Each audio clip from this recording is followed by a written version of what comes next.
Good evening all, how is everyone? I hope you had a fantastic weekend.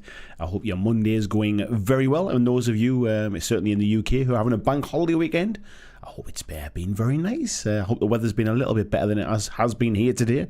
We had a lovely Saturday and Sunday, but Monday has pretty much chucked it down all day. So yeah, a few plans I had to get some stuff done in the garden out of the window. So, how are you lot doing? I hope you're all having a lovely week. Let me know in the chat who we've got in the chat tonight. Let me know. Give me a little wave. Just say hello. Let me know what you're up to. Are you painting? Are you kind of just sitting chilling? Have you got this on as the background and you're going to be a little bit preoccupied doing something else? Let me know what everyone is up to. So we will have a little look and see who we've got tonight. So we had Super Pumpkin Man in nice and early. Good evening to you, sir. How are you doing? We had RG in, saying all I see is Willy Wonka. Yeah, the thumbnail was a bit of a kind of like, I wasn't really sure what to do for tonight. I thought, it grabs a bit of attention, doesn't it? Cardos Dogforge, good evening to you, mate. Hello to Clyde Dashing as well. Type 40 TARDIS, good evening to you as well. Coffee and Pistachios, good evening. Christian Reeves, hello, sir. How the devil are you? We've got Dan Pillow in saying, I hope everyone's having a lovely bank holiday weekend. Super Pumpkin Man saying, good afternoon to everyone. We've got Ed in as well, Major Tom there, hello to you. We've got Haxan666, good evening. Kodos, we've got RG as well. Nice to see you both in. He says, tasks down and now have a wee drum of the amber nectar and some nuts. Sounds very nice, mate. Colin Mack, good evening. How you doing? He says he's got his butt stomped at Kings of War. Peter Stockdale, good evening. Christopher Warden, hello to you as well. He's on vacation in Ireland. Enjoy the vacation, mate. Slantia to you. We have also got, if you can find it as it jumps around there, we've got Master of Dungeons in Weather's Glorious in the south. It was lovely. I did see some photographs of the coronation where it was rather wet down south on Saturday. It was glorious up here the way on Saturday. So we had Saturday and Sunday, mate, so you can have Monday. Blizzards is saying greetings and salutations. Yoakum, hello to you, mate. He said he wants more Moonstone miniatures. So fun to paint in my work on Mama B. Mama Kimball continues. They are beautiful models, aren't they? The Moonstone stuff. I must admit, I'm looking forward to going to UK Games Expo and like seeing them all in the flesh. I've only ever seen, other than the ones that I have, I've only ever seen them in photographs, so I can't wait to see them all in the flesh. Colin's saying good evening everyone. He just sat chilling. Tasty brain drain. Hello to you, RPD. Mark Zielinski says I made the start of a live show. Nice to see you, fella. How you doing? Ed saying he's fresh off his first 2 games of Carnivalia. Lost both, but thoroughly enjoyed it. That's all that counts, mate. That's all that counts. Blizzard says he's painting his painting station tonight. It's come to me when you're painting your painting station. Jez is saying good evening all as well. He's painting another bag at the moment. I did see the one that you put in the Patreon chat, mate. It looked absolutely beautiful. Wayne Hayward says good evening all. Hope everyone's well. He says Wonka is no Uncle Sam. Jonathan Dawson, hello to you as well, mate. He says back again. Tasty Brain Drains had a day of just relaxing as he's got COVID. Get well soon, mate. Somberlin says evening all. Didn't do much hobby in the last week, but played a game of Rangers of Shadowdeep. Can't be bad, mate. Can't be bad. Clyde's assembling his minis for the monthly challenge, but needs a break. Jonathan said he's painting some Strontium Dog Law Enforcement figs. I'm assuming those are the Warlord Games ones. Nice. We've got Jamie Quick says I'm actually at home on time for a live stream. Hello everybody. Nice to see you, Jamie. Hope you're well. Matt saying good evening as well. Type 40 TARDIS is painting the 32mm test minis for Drop Zone Commander. And Super Pumpkin Man says he's just building the last part of his painting challenge. Well, hobby-wise this week, I mentioned on last week's stream I was starting my kind of gym sessions this week. And that took up more time than I expected. In terms of, by the time I got back from the gym, I was absolutely knacked. So then I kind of like stood in the shower and just kind of hovered and just tried to let the cold water kind of soothe my aching muscles. And then I was kind of like, I was in bed by about 8 o'clock because I was absolutely shattered, but it did go well. And then I've been building some Eldfall Chronicles miniatures. So I just reach across and grab a hold of one here. Managed to get these this week. So you can see the size of that fella. There's some I'm gonna I'll be doing a full review of these as well, so you'll get to kind of see my whole thoughts on them and stuff like that, and of the gameplay itself, and also the quality of the miniatures. But I will say that the miniatures themselves, they're this new Unicool resin stuff, which Corvus Belli are going to start using as well. And I would say this is up there with the best material I think I've seen. I don't know what it's like if you kind of drop it and stuff. I haven't tried dropping it, but it is a resin material. But it definitely has the properties of plastic. It's lovely and smooth. It's really, really good for detail. It seems quite sort of like, I mean, I don't know if you can see there. Like, let me try and hold it that direction. There's some flexibility in it without it being sort of brittle. There was very little cleanup on it. The bases are made of the same material as well. Really, really nice. And they clean up a lot better than the, what's it called? The stuff that everybody else is using. I forget what it's called now.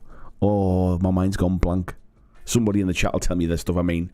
Like the latest kind of resin material that everybody got excited about. I forget what it was. Cyocast, thank you, Type 40 TARDIS, that was it. I've built a model of Cyocast from Corvus Belli, and I didn't like the way it cleaned up. It felt a bit like sort of gritty and raggy when it cleaned up. This stuff, absolutely beautiful. So yeah, we'll be getting some nice close-up shots, some video, a review of the core set and some expansions and things. But yeah, looking forward to talking about it. It's a game I've been looking forward to receiving. It arrived on Wednesday, so I spent some of Thursday. Was it Thursday or Friday? It might have been.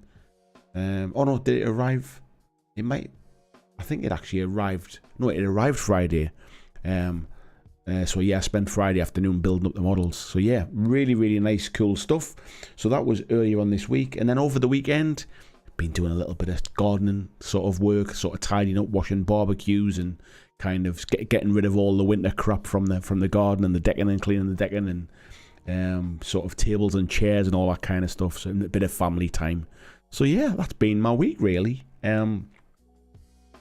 So yeah, Dan Pillow, thank you very much for joining the member program there as well. Thank you, mate. Welcome to the team there.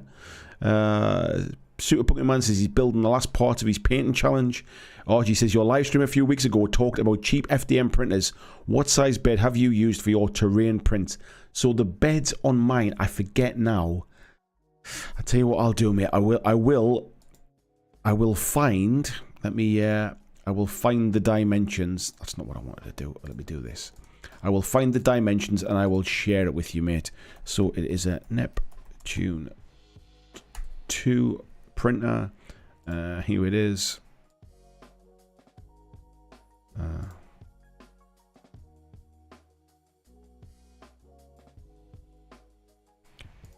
Let me just open this up and I will show you. So if we go across to here. So this is the printer that I have. Let me just get rid of this. As you can see at the minute, I mean, I think it's sold out now, I think. But these are the kind of standard bed sizes, and it's a 220 by 220 sort of bed size by 250 millimeters, which is the height from the bed to the top of where the printing arm will go. So those are the sizes that I've been using now, and I think they're pretty standard for the sort of standard size printers. Printers are getting a lot bigger now. So if I show you, for example, there is a Neptune. Let's go to Neptune printers. There's a Neptune 3 Max, which has a 420 by 420 size bed, so nearly double the size. But generally, most of the stuff I print fit on the bed, and rather than trying to print two of them side by side and it taking twice as long, it was substantially cheaper and it's substantially faster to have two smaller printers and print them at the same time. So rather than trying to print two pieces on one big bed, I print two pieces on two small beds, and it halves the time, kind of thing. So it was faster and cheaper to do it that way for me. So that's why I went for the smaller stuff. So if you're going to be printing things like cosplay stuff with big helmets that you might physically need the print space, that might be kind of a wiser bet. But for me personally, I don't need that kind of space. Moggs and saying he's still stuck at work. Hope to get some painting in tonight. Fingers crossed for you, mate. Tony saying, evening, my lovelies. Nice to see you as well. Jess says, that's very cool. Glad you didn't die at the gym. It was exceptionally hard. I don't mind saying. I'm like, it's not like, oh, do you know what it is? YouTube is just asking me to verify that I am who I say I am. To continue your session, verify it's you. Complete a brief verification. This extra step helps us keep your account safe by making sure it's really you. Which is not great in the middle of a stream, is it? Obviously. Because now it's asking me to put in my password. So now it's going to ask me to do a verification thing on my phone. So let me do this so that it doesn't shut down in the middle of the stream. Which would be awkward. Yes, it's me. That one there. Let's see what happens. Apologies for this. It's not very fun radio, folks. But for some reason, YouTube decided it wanted me to verify it in the middle of a stream. Let's have a little look. Yeah, everyone's talking about the Siocast stuff and things like that. Yeah.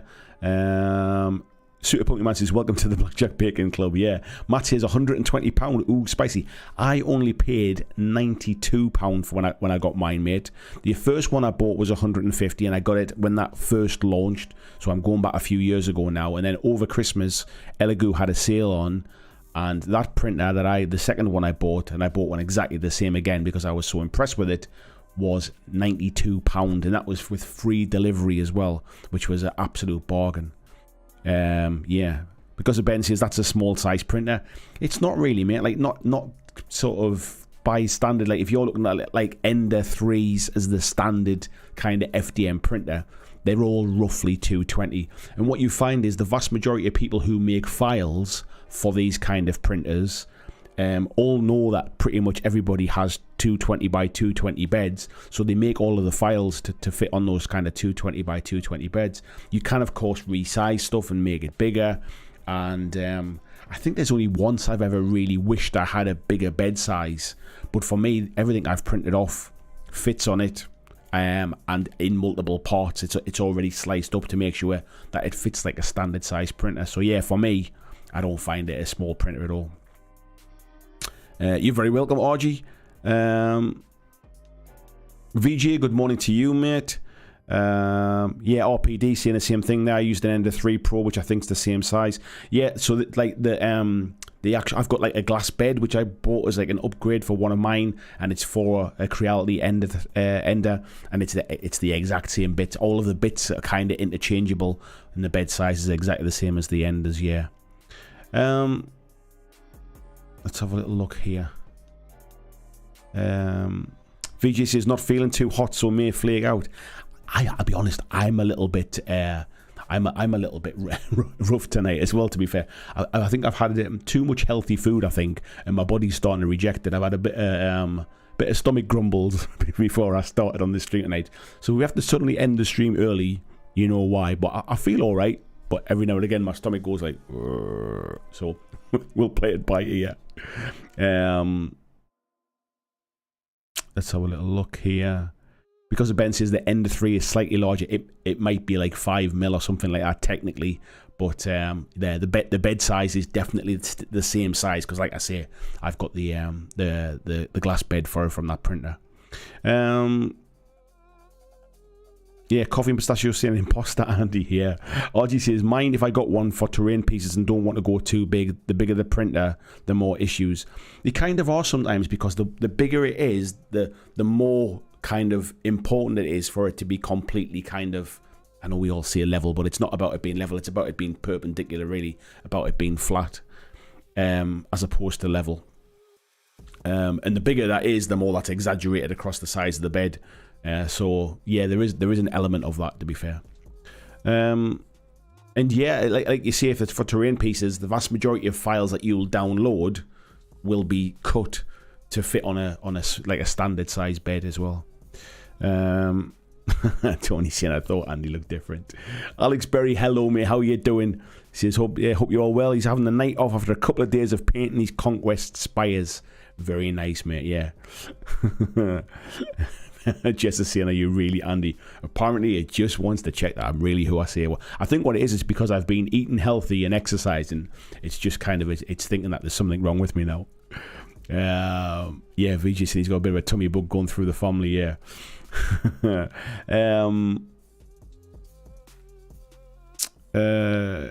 Because of Ben saying, is anyone back in the Warzone Eternal Kickstarter? Not my kind of thing, mate, but I'm sure other people will be interested. Andrew Fairbanks saying, happy Monday. Hello to you as well, mate. Happy Monday back at you. Suitor Punky Man saying, be kind and don't forget to drop a like. Tizzy Brain Drain saying, all your viewers need to make sure whether you're watching the real BlackJack Legacy. Tis I. God, you know what? You put a white t-shirt on and the whole world goes to crap. Clyde said he's back in the new 7 TV Crooked Dice Rulebook Kickstarter instead. Archie's back in that as well. Because of Ben says, I find with resin printers, the larger the printer, the more cost to repair, which is why I stay on the smaller side. I think it really depends on what you want to do. There's times with my resin printer, I've wished it had a bigger build plate, but mine is kind of like, mine's a Mars 2 Pro, one of the originals, kind of smaller ones.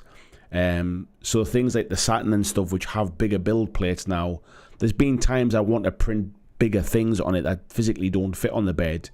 But I would never say there's really been that on the on my FDM printer, I would say. And the other side of it is the way resin printers work is you think of it like a negative type thing.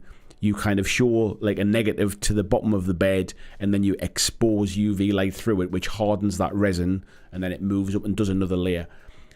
What the difference between that and FDM is, it doesn't matter if your build plate is 6 foot wide, for example, it still exposes a full layer at the same time. So if it takes, let's say it takes 10 minutes to print one miniature on a resin printer, it would also take 10 minutes to print 100 miniatures, because you're just putting more on the bed.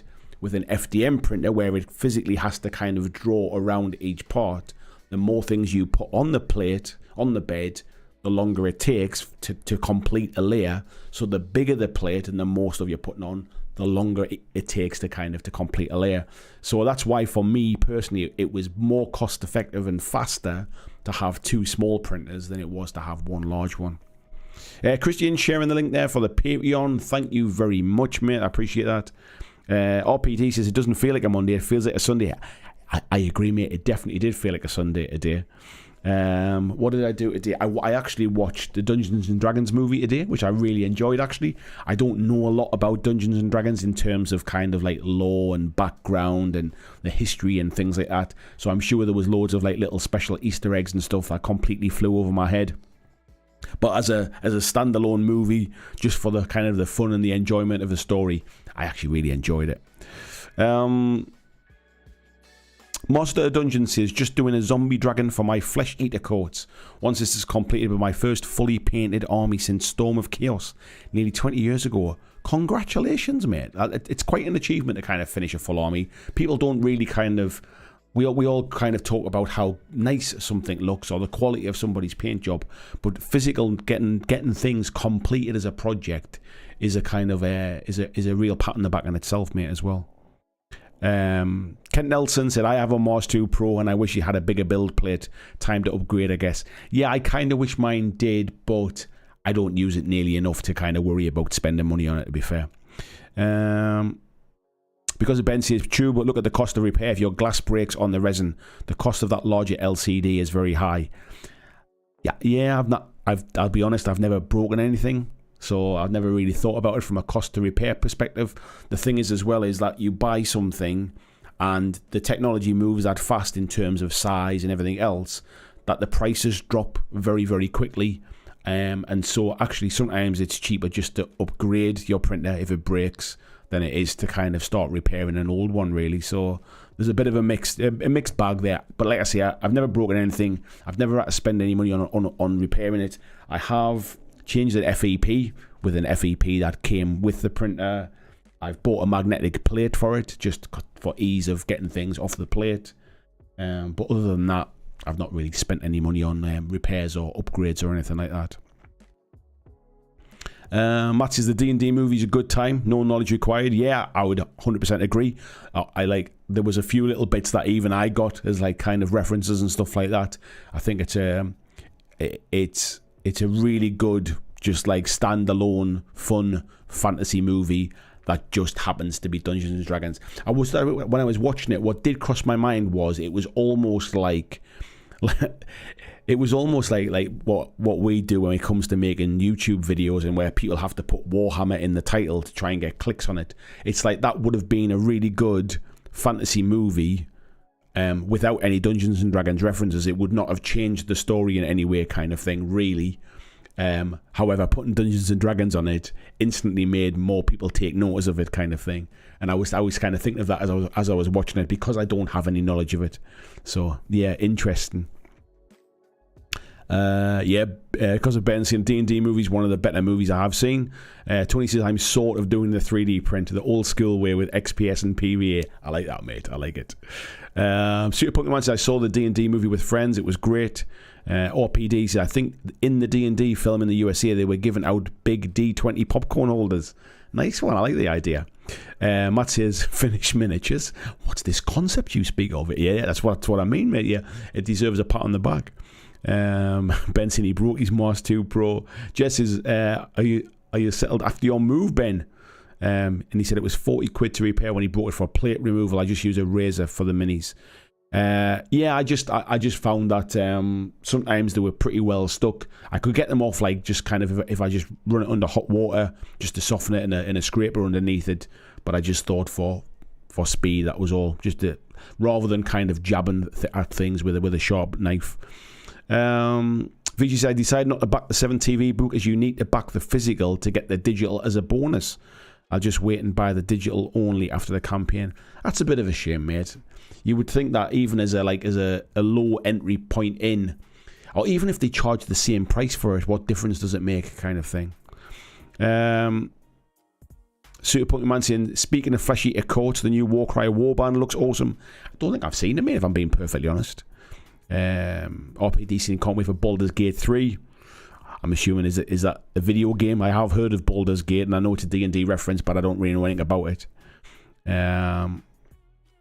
I've just seen that there, yeah, Baldur's Gate 3 D&D. And because of Ben saying when he saw the movie, they gave out posters. Master of Dungeon saying, Super Pumpkin, he's 100% getting that Warcry box, as his brother has Stormcast, so we'll split the cost. And RPD saying, yeah, it's a game for PC. I seem to remember Baldur's Gate being a PC game, and I know the references to do with Dungeons and Dragons, but I wasn't sure if there was a new game coming out or if it was an expansion for Dungeons and Dragons, like a book or something like that. Yeah, kind of went over my head. Andrew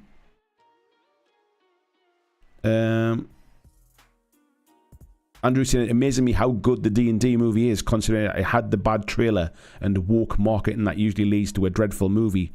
Not to mention the OGL controversy. The movie was good. Yeah, I'm not really a D&D player, mate. I'm also not somebody that kind of thinks of things as kind of woke marketing. I guess it depends on how you look at things. You can look for things to be anti something. You can look for some things to be pro something, but it's just a movie at the end of the day. And I actually didn't think the trailer was too bad. I seem to remember the trailer is probably what made me think, actually, I'll probably see it. Because if I just thought of it as a Dungeons and Dragons movie, I'm not sure I would have kind of sort of went to see it. However, it was the kind of the humour in it, I think, that made me think, oh, actually, it might be my kind of thing. But it was a good popcorn film. I enjoyed it. Clyde saying Baldur's Gate, really long PC RPG game. Yeah, I do seem to remember it's like kind of that's my small recollection, is that it's a big game. It's been in early access since 2020. There you go, mate. It shows how much I know about PC games. I do have like sort of some PC games, but very, very few. I generally kind of just, if I'm going to play games, I'm more of a console gamer, really, so I can kind of just pick up, play, turn it off kind of thing, and I don't have to try and keep up with the latest graphic cards and any of that kind of stuff. I've got like a good gaming PC that's down here with like good graphics cards and plenty of memory and all that kind of stuff, but more for like video recording and streams and being able to kind of take multiple camera inputs and stuff like that. So it's a good PC, or it would be good for gaming. I just don't game on it. Master Dungeon says the speak with the dead moment in the D&D movie is exactly like a D&D game and how it goes. I did kind of like, there is some of that kind of comedic references that I kind of got, must be like D&D conversations, things like the bit where he's going like, everybody thinks you can just kind of solve problems with magic, but that's not how magic works. And I can imagine those are the kind of conversations that go on. Jonathan Dawson says, could you remind me what the painting challenge is? Yes, the painting challenge is May B. So, as in, it's the month of May. Think of it as maybe, so as in maybe something that you wanted to paint, maybe something you've been putting off, maybe you're starting a new army or a new faction for a game, maybe you're starting a new game. Or you could also think of it as something beginning with B, painting it as primarily as a colour that begins with B. Maybe you want to focus on the basin beginning with B, that kind of stuff. So it's really open-ended, but it's just something to get the kind of the juices going and the juices flowing. I only ever want people to paint, sort of like to paint minis, really, just to have a little kind of prod, a little poke in the back to say, have you painted anything this month? You know, fancy picking a brush up kind of thing. That's all it's really about. Because of Ben saying won a copy of Dead Zone 3 from on tabletop. Going to build that. Very nice. RPD says all I ever play is Fallout 76 and Counter-Strike CSGO. I believe there's a new Counter-Strike coming out, isn't there? My sons were big on Counter-Strike. Lately, I've been playing. I've gone back and I've been playing a bit of Call of Duty Modern Warfare 2 online multiplayer, not the Warzone stuff, but the multiplayer for the game. I've been playing a bit of that with my brother-in-law, which I haven't played in forever, and I've been enjoying that actually. And I've also been playing.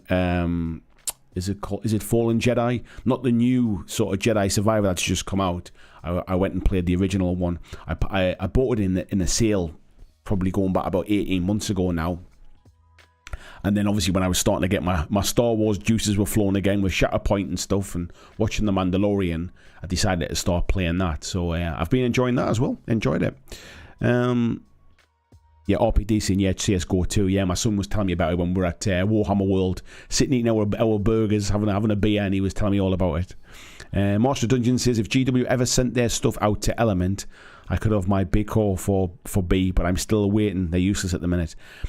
I think what's probably happening is with a lot of their suppliers, I know they've been moving to a new warehouse, but it would not surprise me if a lot of their production lines have been geared up making a lot of the new, kind of getting ready for when 10th edition hits and that big wave of kind of push of 1 new box set, 2 new starter sets coming down the line, plus all of the like bits of new models and stuff like that, stuff that they currently, and this is where it becomes a problem, stuff that they're making to go into stock to sell when the 10th edition launches, but they can't sell now. So they're basically building stock of new bits and pieces.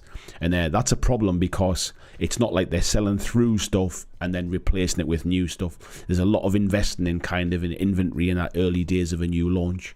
So I think it would not surprise me, given the time frames, it wouldn't surprise me if that's what we're seeing. We're seeing the fallout of having full production lines, gearing up for a new launch, which is leading to kind of shortages elsewhere. And obviously, as a company, they're there to make money. Think of that as what you want, but that's why they're kind of limiting a lot of the stock going out to third-party retailers and maximising their money through direct sales. Yeah, we can get onto the ethics of that another day. Andrew says he started with 30 blood letters and it was initially looking at the start of the month to do an Idoneth Deepkin army. So thanks for detailing my plans. There you go, mate. Thank you. RG says, maybe I'll pick up a brush. I've got some Daleks and Cybermen coming from Etsy. Daleks versus Cybermen, anyone? Yes. Well, how can we could say that the battle of the Daleks. That's what we're going to have there, y'all. Nick Two Jokes yelling, hello mate, how you doing? He says, good evening guys and girls, just thought I'd stick my head in to say hello. Always welcome mate, nice to see you. Matt's saying the automated warehouses had some teething problems, but given GW size, do you think they could invest in some more production lines? At the moment I can't even get a hold of a Warlord Titan. So GW are a big company, but sort of putting in a new production line is not like just sort of switch this on overnight.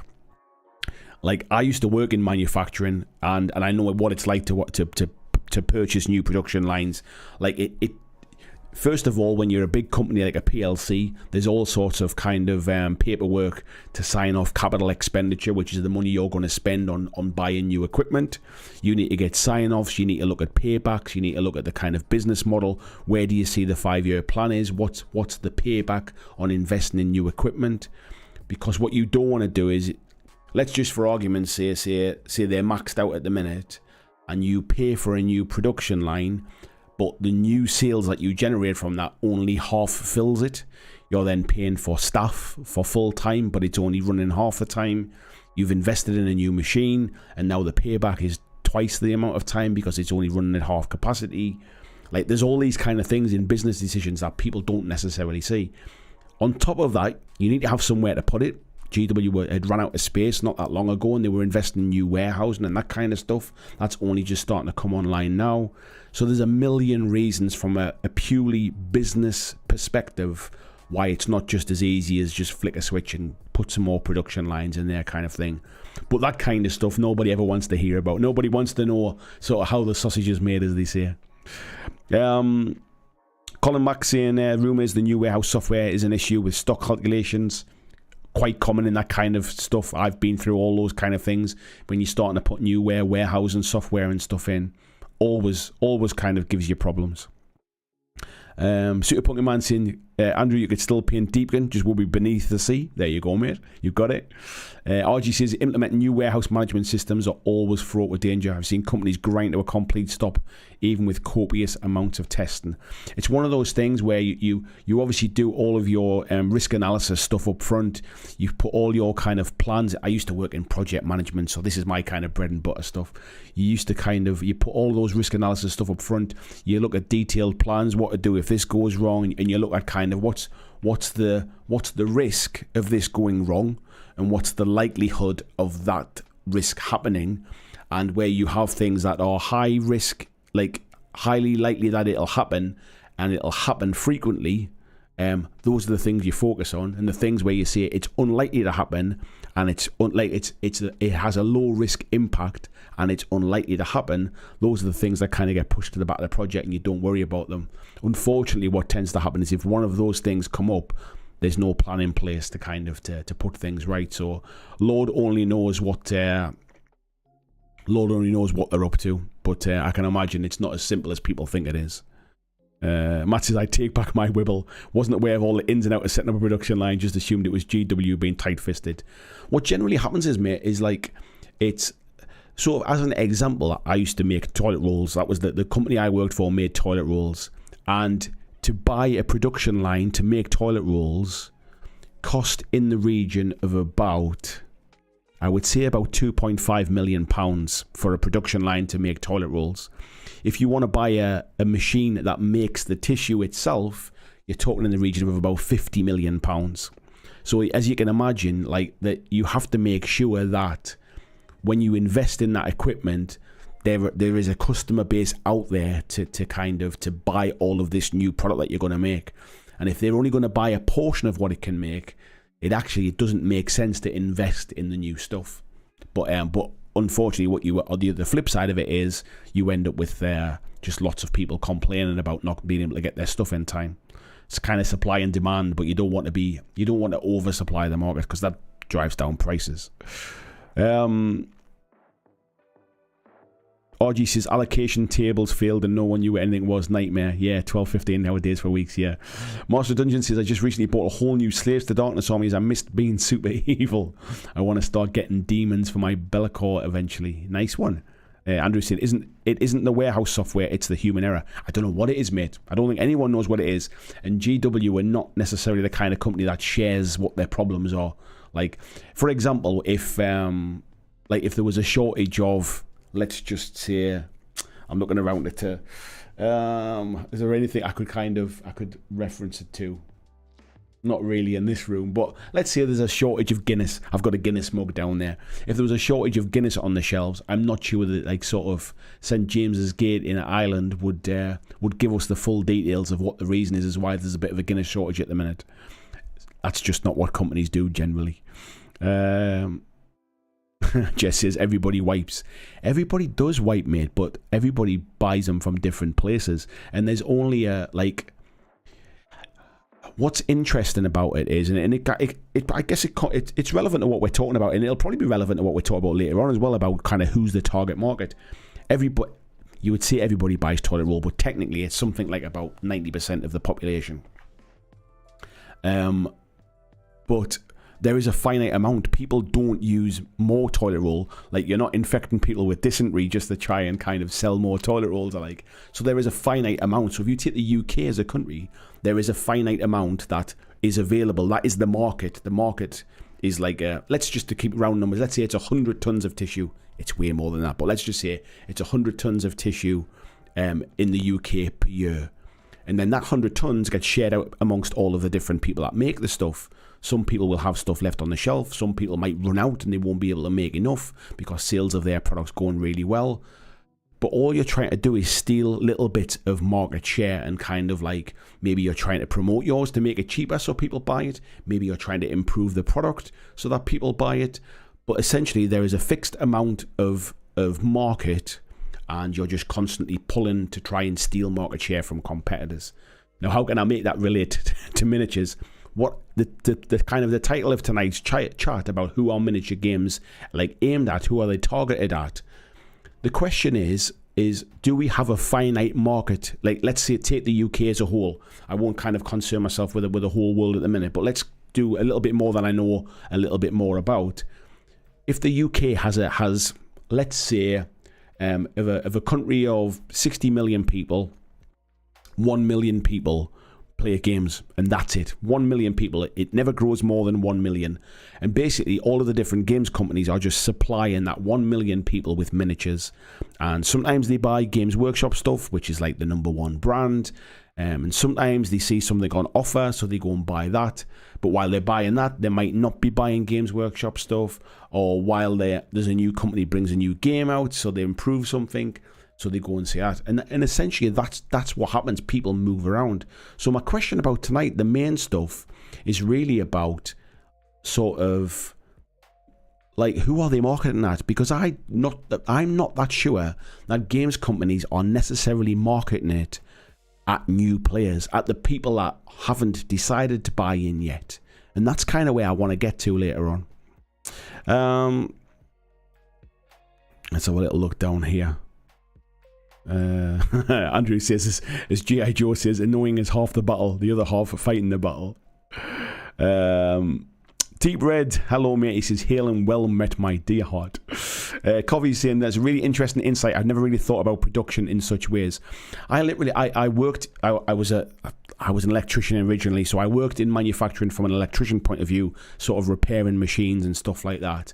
And then eventually I was kind of promoted into a management position where I was kind of like an engineering manager, and then you start sort of sitting in on meetings where they start talking about production targets and kind of plans and meeting customer demand and peaks and troughs. And then I moved across, and I was like an area manager for a production line making toilet rolls. I had a few jobs in between them, but we'll skip them ones out. And then you start to look at, like, when you're in charge of a full area, which is maybe like 3 or 4 production lines and like shifts of people, you stop looking at like individual day targets, and you start looking at like monthly targets and 6 monthly targets and 12 monthly targets. And it's like, if you're making this one thing, like if you have a customer order that's coming in and it needs to be delivered, let's say at the end of June, and you know that it needs to be X number of stuff and it takes this long to make one, and you've got to build in that maybe the production line only has an efficiency of 80%, so then you have to sort of build in some downtime as well, and you need time for maintenance and all these kind of things. You build all this stuff in.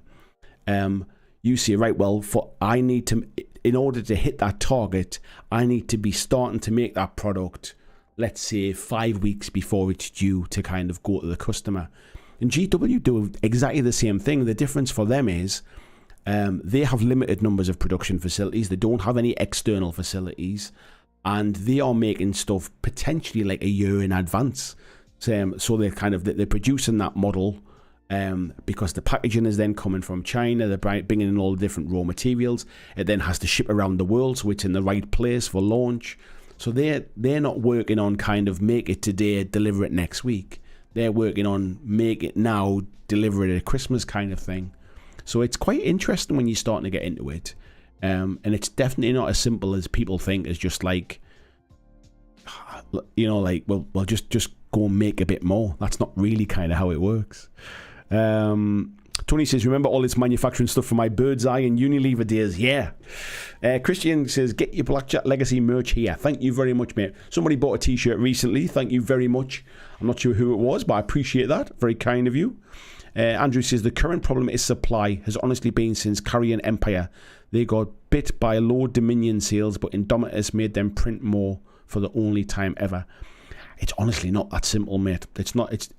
You can get yourself into a like a negative spiral of constantly trying to play catch up with stuff, and when you're planning so far in advance, you're guessing at what those sales are going to be, and basically the knock-on effect, and it might have the effect that they always sell out, which is a nice little kind of side effect, but the knock-on effect is because everybody thinks there's going to be short supply, it all sells out straight away, so demand is artificially increased for it. It's a bit like what happens is during the pandemic when everybody goes and buys toilet rolls and they see them all selling, so people buy twice as much kind of thing, and then like if everybody just bought what they wanted and didn't worry about it, there'd be enough to go around, but they don't, they panic buy. And we still see that kind of panic buying in miniature games as well. Not so much outside of GW, but there's the odd ones. We see it in like, kind of magic cards and things like that. Rob Gall says, what did the left bum cheek say to the right bum cheek? I'll tell you what, I don't even want to know what the answer to that one is, mate. Matt says, come for the tabletop game and stay for the business and economic lessons. RG says, Alka-Seltzer, you only need one, but the advertising went plink plink fizz. Double usage overnight, no risk and no need. I saw a thing the other day which was talking about burger restaurants, and they said, like, if you take, like, what's the difference between a McDonald's burger and a Five Guys burger? And they said essentially that what Five Guys do is they can charge more because they don't put pictures on the menu. And that there's an idea that if a menu for a restaurant doesn't have any pictures on it, like it's instantly better quality than if you have a menu where there's pictures on it. And it goes back to kind of many, many years ago where kind of fancy restaurants, which were text only, were for people who were a bit more wealthy because they had education and they could read, and menus for people who basically weren't very educated, could just look at the pictures and go, I'll have that one kind of thing. And it says those things like stack up now, basically, that if you want to give the impression that you are good value and cheap, you put pictures on it. And if you want to kind of show that you're a little bit more upmarket, you don't put the pictures on. I find that kind of like sort of weird marketing of things. We see it in miniature games as well, but I find that kind of stuff dead interesting. Let's have a little look here. Jez Hunt says, big bog roll gave me Montezuma's revenge just to make me buy more rolls. More fool them. I use this tinfoil hat. This stuff cuts and spreads it around.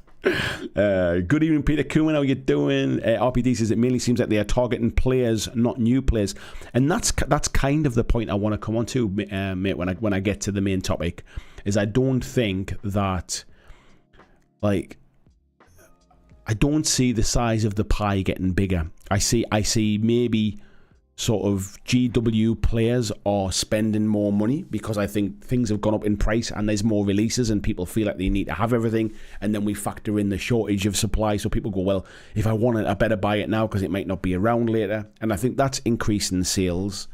But I think that's also kind of a I think it's also a bit of a smokescreen as well, is that it's like companies generally see. We'll come on to it when I come on to the main topic, but I would say that companies generally are not necessarily trying to target beginners and new players. They sometimes create products that are maybe better suited for new players, but I don't see any real kind of marketing targeted at them.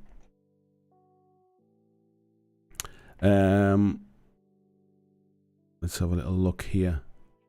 RG says, I remember having an argument with an accountant because we couldn't afford a second machine, but there weren't 260s in a week for the one we had. Yeah, and unfortunately, that's just how things happen. Sometimes you do have to invest if there's a kind of a business case for it. But it used to be my job to kind of write business cases for that kind of stuff. Archie says he's been using the Amazon link for Amazon purchases too. Thank you very much, my friend. Jonathan says just finished his painting for the evening and nervously watching the Nost Forest score. I did see it was 3-1 at half time, mate. My team today absolutely sort of blew me away. We needed to win today, and we needed some other results to go our way to sneak into the championship playoffs, which absolutely the stars aligned and it all happened. So yes, I was a happy bunny watching the football this afternoon. RPD says, I've never understood panic buy and loo rules, what people are going to do, eat it and wear it. It's funny, what happens is, and the reason that people panic, the first thing people panic buy whenever there's anything like a pandemic or a shortage of supply, they always panic buy toilet rolls because, one, they're quite a big bulky item, and you see the gaps in the shelves when they're missing. It's not like you don't walk down an aisle and go, oh, there's no beans there. You walk down a toilet roll aisle and go, oh my god, there's no toilet rolls there. So everybody panics. The second reason is the fact that everybody needs it. Everybody thinks, like, you know, if there's no beans, I might buy some carrots or I might buy some peas or something like that, like something different. If there's no Coca-Cola, I might buy Pepsi kind of thing. But if there's no toilet rolls, yeah, people get panicky.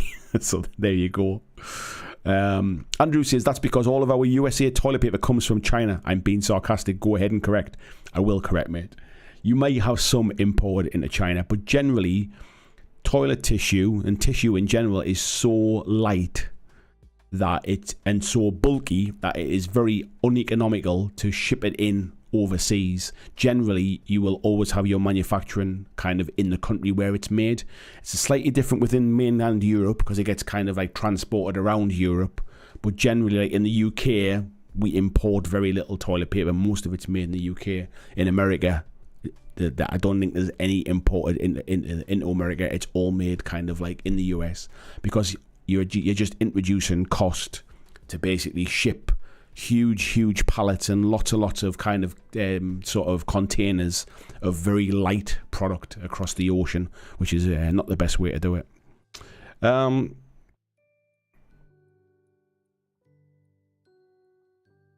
RG says, regarding the menus, you've educated me. It educated me when I read it as well, mate. Matt says, the problem with pictures on menus is that the burger you end up with is always something of a letdown. I agree, mate. We had a, what was it? It was some kind of new or limited edition burger from Burger King we had going back a few months ago. I was out with my son, and he wanted Burger King for lunch, and we were out, and I thought, I'll go and we'll have it for a bit of a change. And yeah, and the burger I ordered, the one that came, did not look like the one in the picture. And Andrew says, Five Guys burgers are quite different from McDonald's. They are quite different, but they're also something like, certainly in the UK, they're about, I think they're about five to six times the price. So it's like $1.79 for a cheeseburger or something in the UK, or like at McDonald's, and it's about £6 or £7. Might even be as much as £8 for a Five Guys, I think. And Matt says, people are fighting over the same pie because no one seems to be focused on making the hobby easier to get into. Yeah, that's exactly what I want to talk about, mate. Blizzard saying Five Guys is worth the higher price, though. Oh, it depends on how much the higher price is in your region, I would guess. Over here, I would say that they are lovely. They are really nice burgers, but I can't really justify getting them on a regular basis, that's for sure. RGC and I saw a 7TV event and they recognised it was more people like us who were experimenting with a different system rather than enticing new players into the pie. Yeah, I will get to that because I think there's loads of interesting points that I want to kind of try and bring up. RPD says, what's your team? My team is Sunderland, mate. I was born in Sunderland. I'll always be a Sunderland supporter, and through thick and thin, we've had some bad times, but at the moment, things are looking a little bit more rosy. Because of Benson, you don't need to just shower after. Yeah, I don't know what you do if you're out in public, mate, but there you go. Matt says, panic buying just bypasses your common sense. Yeah, it does, mate, yeah. Gene Jordan says, I bought a B-Day when toilet paper hoarding occurred. They're not very common at all in the UK, to be fair. Andrew says, good old Johnny Carson. How does B-Day work? B-Day basically just kind of squirts water up your butt, doesn't it? Essentially. Good old Johnny Carson had a segment where he mentioned that toilet paper was running low and caused the run on it. Yeah, this is what happens. The press love to kind of jump on this kind of stuff. I remember during the pandemic and stuff like that, or it might have been after Brexit. I think maybe it was Brexit, because I think I was still working there. The country went mad for toilet paper, and they said that there was a real shortage of toilet paper. And actually, there was no shortage of toilet paper. It was just that people were buying it so fast, we physically couldn't deliver it to the stores fast enough. So you could only get so many trucks into a store each day, just purely for offloading all of the other things that they get delivered as well. And we physically couldn't deliver it fast enough because everybody was panic buying, but there was more than enough to go around, kind of thing. Blizz says the burgers here are about 60% higher. Yeah, they're about 600% higher here, mate, to be fair. Let's have a little look. Great chat about food and toilets. I told you, lots of different stuff, mate, in it. Come for the miniature war game and stay and discuss toiletries. Matt says, you know what, that Welcome to Wrexham actually got me to care about football. Never really understood the appeal until the show started to stories behind the game. So my team were one of the first teams to do one of those kind of modern day behind the scenes sort of Netflix, Amazon documentaries. And if you have a look on, I think it's on Netflix, pretty certain it's a Netflix show. There's a show called Sunderland Till I Die, and they covered them for 2 seasons, where they were basically kind of falling down through the leagues as like some of the stuff that was happening in the background.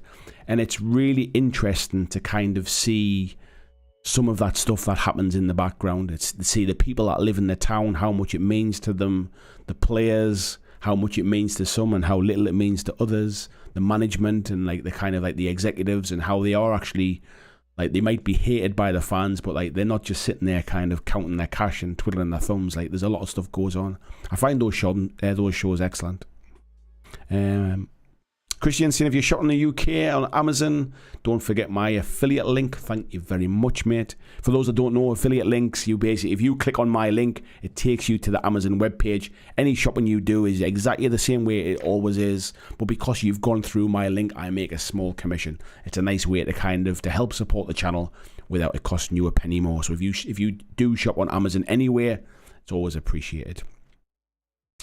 Archie, can you print a 3D bead here? You can, mate, but it's in lots and lots of small bits. Gene Jordan says, thieves in the US stole a whole semi-truck of toilet paper after shelves were restocked.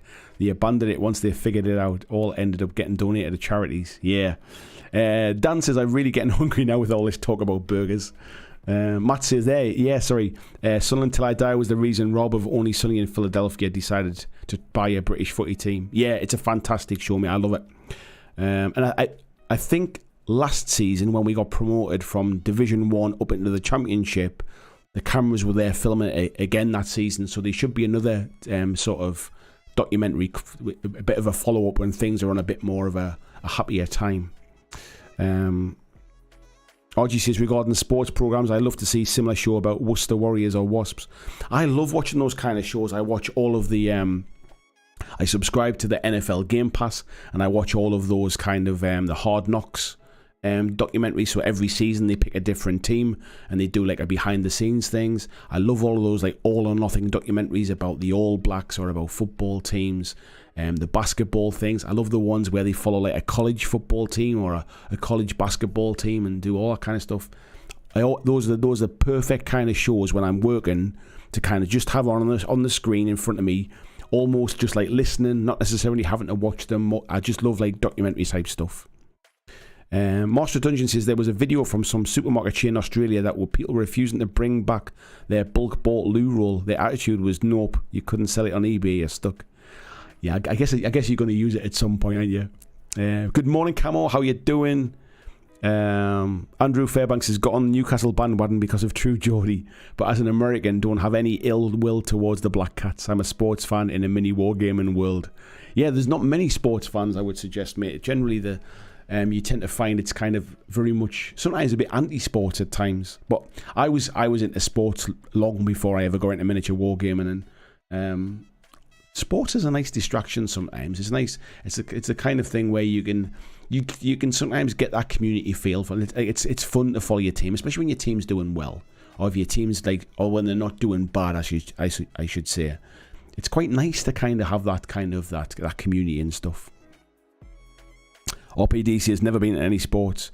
Yeah, I didn't get into miniature gaming until I was into my 30s, and predominantly because as a kid, all I did was sports. I played football, I played cricket, I played basketball. I did athletics as well. I used to run for my town and run for my county. So I did pretty much just sports. I used to ride motorbikes, and I would kind of watch motorbike racing and stuff, and we would travel around to go on our bikes to go and watch bike racing. So yeah, sports has probably been like kind of more what I was into. Miniature gaming was something that kind of came along more when my twins were born, and I couldn't go out and do all of those things anymore. Really, I had to kind of stay at home and be a dad at that point. So yeah, a lot of the kind of going away to away games every weekend or every other weekend, all that kind of stuff went out of the window. Mark Leach, good evening. He says he's actually catching the live stream tonight for once. Welcome to the chat, mate. Thank you very much. Robin Mankiller says, hi Jack, how you doing, Robin? How's things? Ed saying lots of martial arts people in gaming. Is there really? I've never heard that before, mate, but interesting to hear it. Ryan Barry saying, bit late at the party. You are very welcome, mate. You're always welcome here. Archie says, I remember a job my dad did and got paid in Shield soap bars. I don't remember us having to buy soap bars for a decade. Yeah, when I worked at the brewery, I got a nice little kind of a monthly allowance in alcohol, which wasn't a bad thing either. Matt says, probably because people sitting around a tabletop usually got picked on by people playing sports back in school. Back in the 90s, being a geek was pretty much having a target to put on your back. It's interesting because I don't remember any of that as a kid. Like, I used to play video games, and video games were seen as a bit nerdy, like when I was younger and stuff. But then that kind of changed over time. But I don't ever remember anybody playing Dungeons and Dragons. I don't ever remember anybody playing kind of sort of Games Workshop, like Warhammer or anything like that. Like, so it wasn't even like I was aware of people being bullied for it. I just wasn't even aware of anybody playing it. Now, it might be the area I'm from. It wasn't a very affluent area. Most kind of people's sort of fathers worked down a coal mine, so we didn't really have a lot of money. So I do wonder whether it was just like, maybe it was more of a middle class thing back then, even more so than it is now, really. Because I guess these days people are into it, like, people are into gaming now who were into gaming when they were younger. So where years gone by, it was generally maybe, and maybe I'm not talking about historical stuff, but generally it was seen as kind of those younger people getting into it who have then kind of come around the second time, or people like my age now, or maybe even like people in their 30s, and they've bought back into it when they've got some disposable income. And then now what you're seeing is now that sometimes like their children are then playing it with their fathers and their mothers and stuff. And that's kind of that's where that new generation comes from now. I do wonder whether it was just a case of I wasn't exposed to it. The people I went to school with weren't exposed to it. Yeah,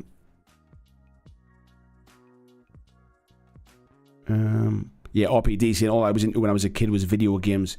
Yeah, me as well. Spectrums and then Master System, Sega Master System after that later on.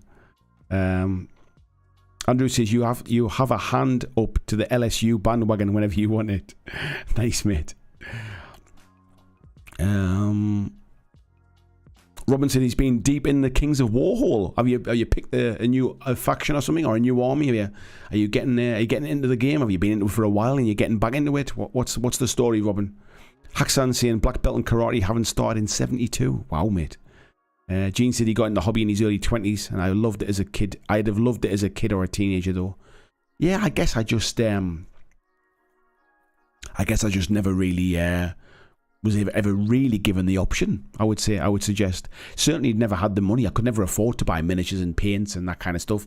And I also wasn't really like at home to be sitting painting and playing games. I was kind of out riding bikes and playing sports, really. Robinson, your routine interview with Ronnie got me excited. Official STLs for Armada gets my dollar love and loyalty. Yes, recent interview. Yeah, I think you'll have seen Armada Mantic are announcing their Vault thing coming out soon. I think no prizes for guessing what that's maybe about. Because of Ben says, here in the States, I find that D&D and wargaming is more of a middle class thing.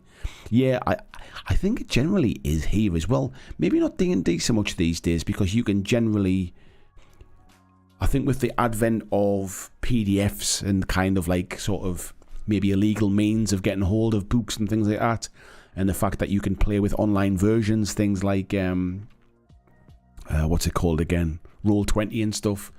Maybe D&D's become slightly less middle class, but I think it definitely, it's certainly linked with more intelligent sort of people and more intelligent children, I would suggest. So maybe that's got something to do with it. Let's have a little look here. VJ says, if they were sporty kids, us nerds were either a target or not even on your radar. I don't even think it was about not being on the radar, mate. Like, because like I remember the kids that were in my classes at school, and there were some kids who were kind of like into their rock music and stuff like that, and they would obviously kind of like have longer hair and stuff like that. And like, and maybe they played D&D and stuff, but they certainly weren't bullied for it. I think it was just a sort of a, maybe it was a school I went to. We were all kind of as poor as each other, really. Like, so like, there was nobody to kind of to bully for that respect. I mean, as I got a bit older, I suppose people got a bit more kind of like sort of, you maybe kind of got of like what kind of trainers you were wearing and that kind of stuff. As I got to senior school and you were mixing with lots of different kind of kids from different areas, maybe there was a bit more of that fashion conscious type thing. But yeah, I don't really remember it being an issue. I'm just saying almost an hour time for the topic. Not that I'm not enjoying the chat. Yeah, I'll get to it, mate. I'll get to it. Marshall Dungeon says, Jack, back in the day, GW minis were pence, so you didn't need an affluent, unlike today where it still costs a small organ. I think you're wrong, mate. I think we look back on it and say they were cheap. But it really depends on how much pocket money you were getting and stuff like that. Like, my first Saturday job, I got paid £2 an hour. Which, like, so I worked for 8 hours, I got £16. Like, that £16 then the next day was kind of spent on an hour's driving lesson. So, like, I think we look back on things like that with rose-tinted glasses and we think of them being pennies. I don't think they were ever cheap. They might have been comparatively cheaper than they are now, but I don't think they were ever cheap. You might be able to pick up like, I remember sort of, I had a friend whose brother played Blood Bowl, and he had a few Blood Bowl miniatures. And I remember kind of, from then, I remember seeing them like in a local toy shop and stuff. But they were expensive for me. Like, I didn't have the money to kind of buy that kind of stuff. I could buy like a 99p like video game for my Spectrum, like cheaper than I could buy kind of miniatures for Warhammer. So yeah, I don't see it as Tyrion saying, how old are you? I'm 47, mate. I'm 48 this year. So yeah, I'm going back to like, I left school in 92. So yeah, so like my Saturday job was like I see, £2 an hour. I was getting paid £16 for an 8-hour shift. So yeah. Etsy and Laserburn minis were 10 pence to 25 pence each. Never heard of Laserburn, mate. It might have been before my time.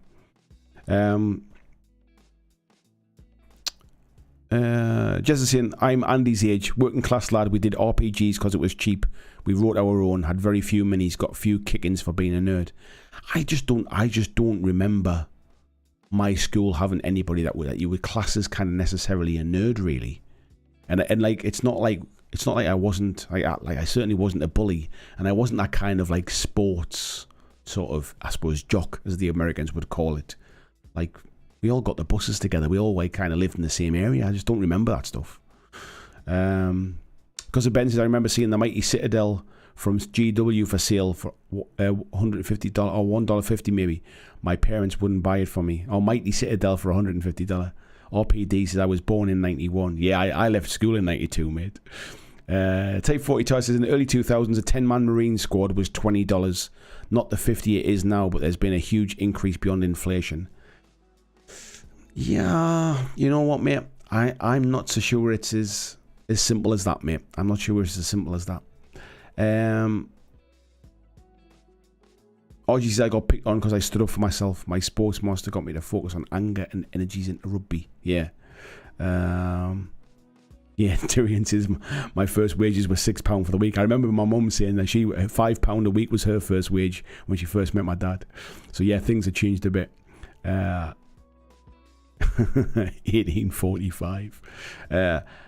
Matt says, I remember the old 30 Marine box set for 15 quid and Metal Dread for £6. Yeah.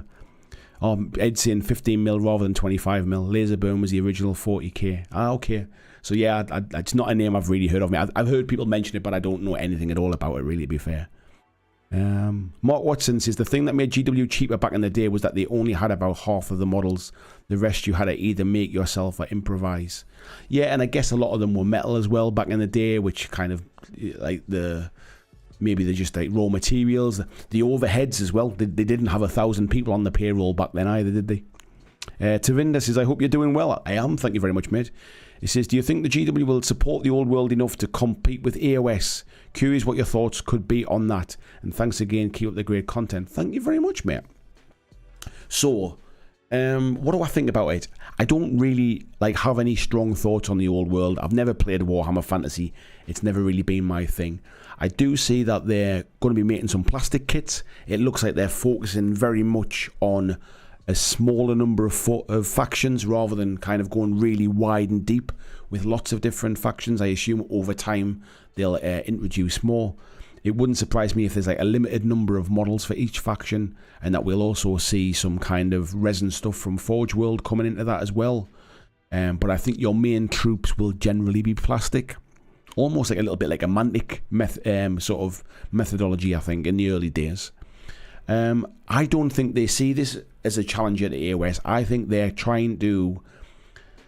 they see there are other games out there, kind of rank and flank games, things like Kings of War, like Conquest, like A Song of Ice and Fire, and I think that they realise that they are losing money to people that used to be fantasy players who now spend their money on those games because they crave that fantasy rank and flank game. And I think this is almost catering to kind of saying, bring all those people back, bring all them people back to us. We're not trying to attract new players. We're not trying to kind of create this massive game, this hugely popular game. All we're trying to do really is pull back the old Warhammer Fantasy kind of fans into spending GW money again, or into buying GW miniatures again and spending money on GW. I think that's all it's for. So I think it's going to be interesting, but I don't think it's going to be. You're not going to see it like in the lineup as 40k, AOS, Old World, the three big games kind of thing. I think Old World will be treated a little bit like Lord of the Rings is treated, or treated a little bit like Necromunda is treated, where it's kind of a bit of a sideline type thing. Peter says, what do you think were you one of the long-haired kids then, Andy? I never had long hair, mate, but I was into rock music and stuff. First band I ever went to see were Guns N' Roses. So, yeah, I was certainly kind of into the rock music and stuff like that, and I used to hang out with those kids. Even though I played football and I kind of all the sports and stuff, and I ran I went to an athletics club and stuff like that. I still like rock music. I used to sing in a church choir on a Saturday, because basically what we used to do was we used to sing in a church choir at weddings where you would get paid for singing at a wedding. Like somebody would be getting married in the church and they would go, oh, would you like a kind of like a choir to sing at your wedding? And they'll go, oh yeah, we'll pay for that. We would get paid for singing in the choir, and then I would take that money and go and buy records with it. So that was my first job, really, singing in a church choir. RPD saying I would get back into GW with the Old World and the Vampire counts. I think a lot of people will, mate. I think it's certainly Bretonians and not Empire of Dust, sorry, that's is it Tomb Kings, that's the one. They'll be the first ones that kind of come along. Andrew says, I remember our nerds. There was Dan, who got the crap for playing Satan worship in D&D. There was Travis, who was otherwise cool, but we found he was into Magic the Gathering on the last day at school. I don't even remember Magic the Gathering when I was a kid.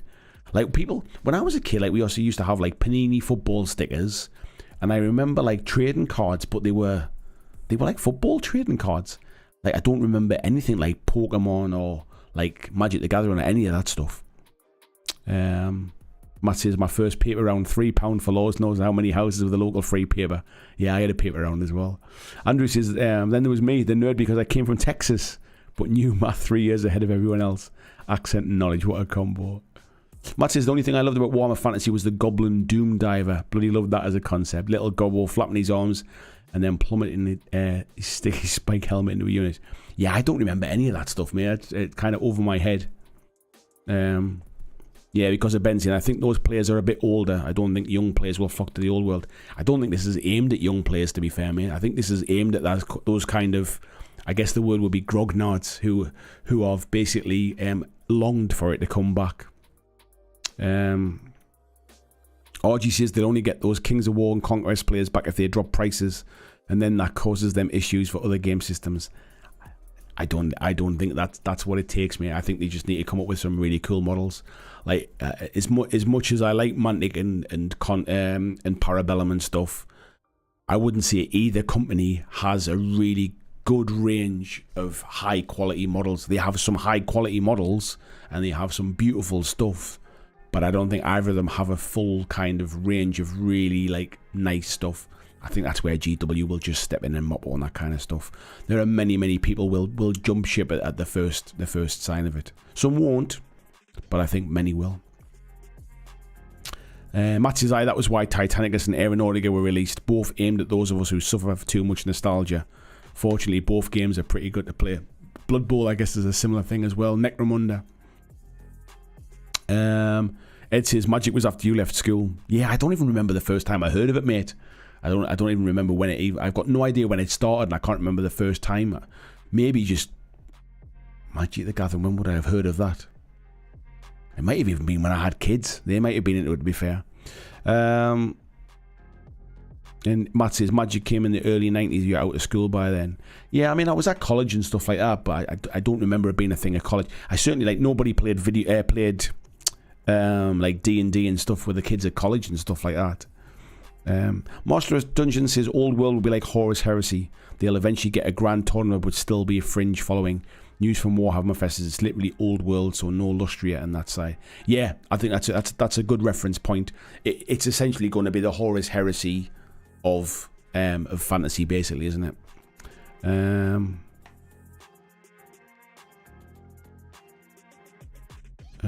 Just scrolling down here. Yeah, just saying the same thing as well. Magic Gathering would have been just after we left school. Remember devastating RPGs and mini games. Matt says Old World is aimed at the same people who played the Horus Heresy when it was purely resin and horribly overpriced. Yeah. Tyrion says Old Hammer is really popular at the moment. The heft at the metal. Blizzard saying, yeah, his paint table services done. Nice one, mate. Because of Ben says, to be fair, Mantic's been getting better with models. It absolutely has, mate. I'm not slating Mantic at all. Far from it, and the complete opposite, to be fair. Each model they release gets better and better. I just mean that whichever army you choose to buy for Kings of War, there are some miniatures in that line that aren't great. And they need to be replaced, and they're being replaced over time. Mantic's not a big enough company to just go, right, we're wiping out that entire miniature range and we're coming back with a full new range of new stuff kind of thing for that particular army. They're constantly updating and upgrading stuff, but there's also chunks of some of those lines that are like, I don't like that kind of plastic, the PVC plastic stuff, for example. But yeah, that as Ronnie said in the interview that we had together, those stuff is starting to get replaced now. Let's have a little look down here. I'll just kind of skim read some of these. Jamie saying, back in high school, I chucked all my old Magic cards in the bin when I brought home a girl and she laughed at them. Wow, mate. Skulldoggery says, not exactly the same. Nobody at my school played tabletop games, but people at my high school who like Pokemon were picked on a lot. Yeah, maybe I was just like, it's certainly not miniatures games, but like maybe I was just that kind of generation before it was popular enough that people got picked on for it, you know what I mean? If that makes sense. Clavex saying the models they announced for Old World made me lose a lot of interest. They look very AOS modern GW with so many details. I don't think the old ones were that lacking in detail, to be fair. Master of Dungeons says Dungeons and Lasers are killing it in minis at the minute. If GW had true competition, I think it'd be them down the line. To be fair, they are the company. So Archeon, who make Dungeons and Lasers, are the company that make Mantic's new miniatures. They make Conquest miniatures for Parabellum. So I'm not surprised they're kind of producing some good quality stuff as well. Anyway, let's have a little chat about the main topic tonight. I'm not going to clip it out. I'm just going to, because I haven't really kind of sort of gone to a long-winded kind of ramble about it or anything. I want to just talk about it and get people's thoughts and just kind of spitball it and kind of sort of talk about it. So as the title says, he says, looking to see what the title says, who are miniatures games really targeted at? And what kind of made me think about this was, when it comes to, let me get comfy. Let me move the microphone and get comfy. When it comes to miniatures games, or when it comes to products, I should say, there are generally levels in a product. You have the main core product, if you like, the thing that is kind of like, once people accept that this is the thing for them, this is the stuff that they buy, it's the thing that kind of sells constantly. So let's think of, let's say, Warhammer 40,000 from a miniatures product kind of point of view.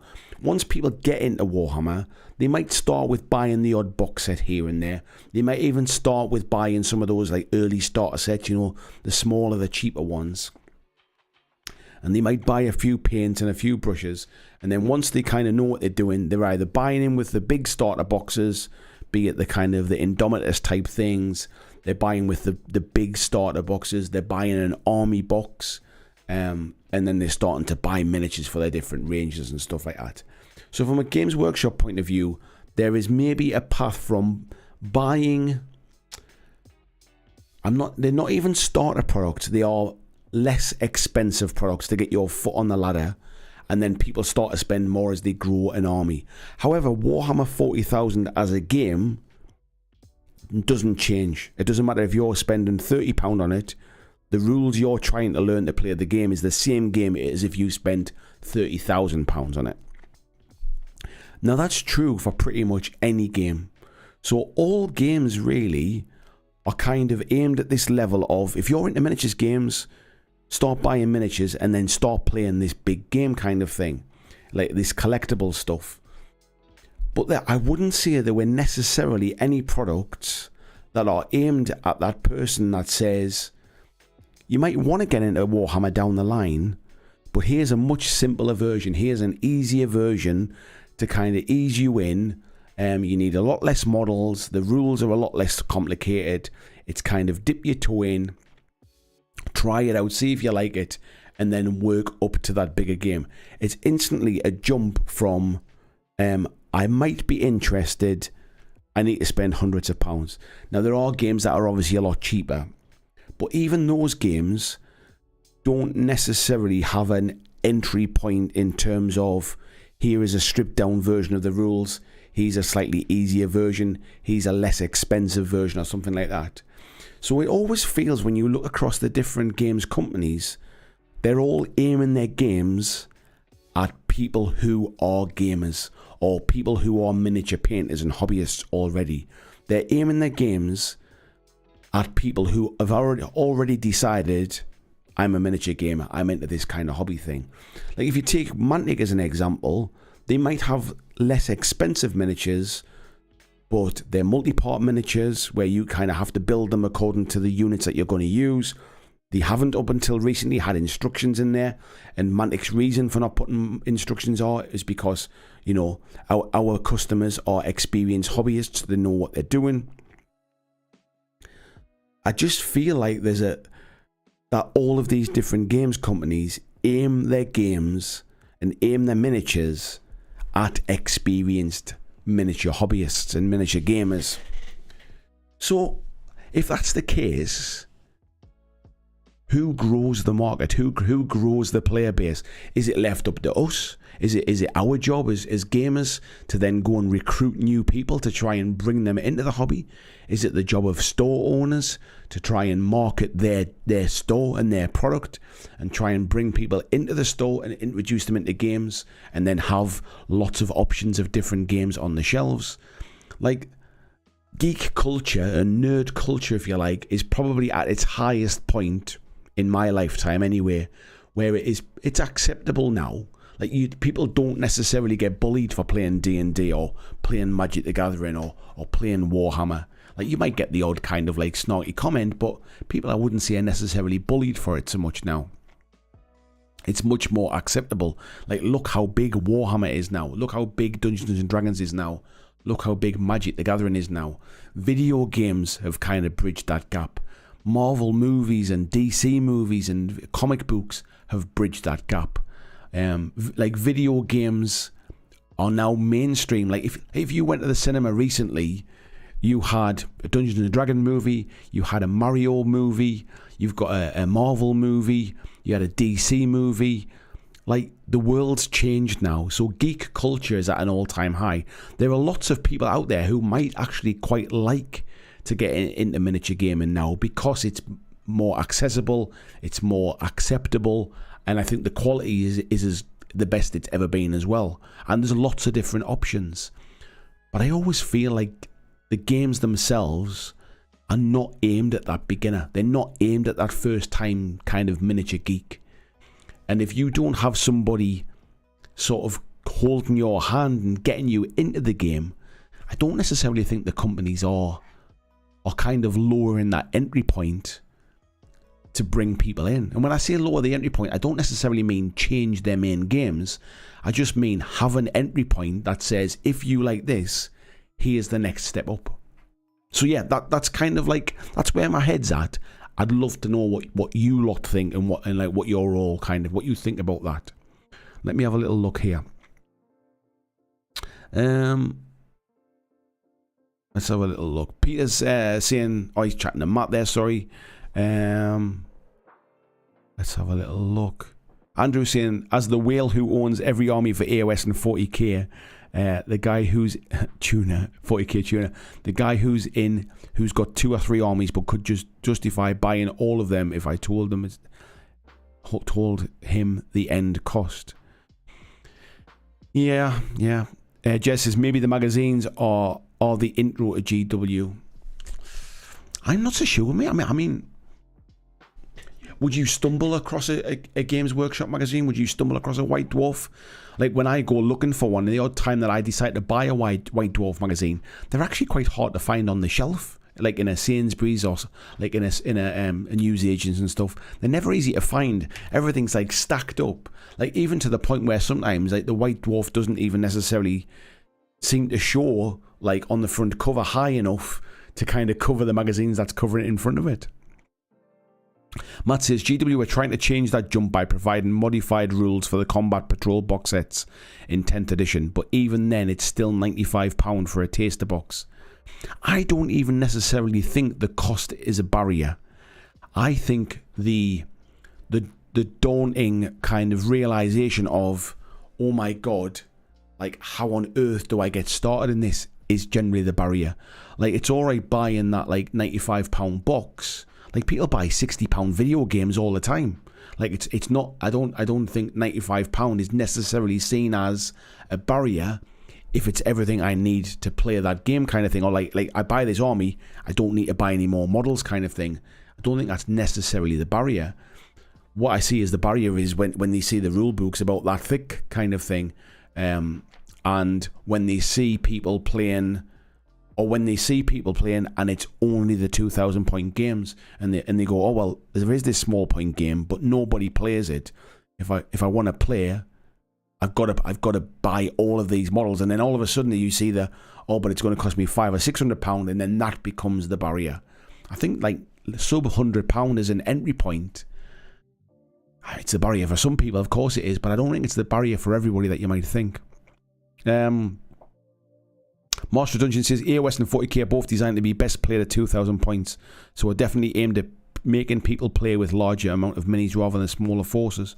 I think 40k is maybe trying to change that perception, and I'm not even sure they're designed to be played best at 2,000 points.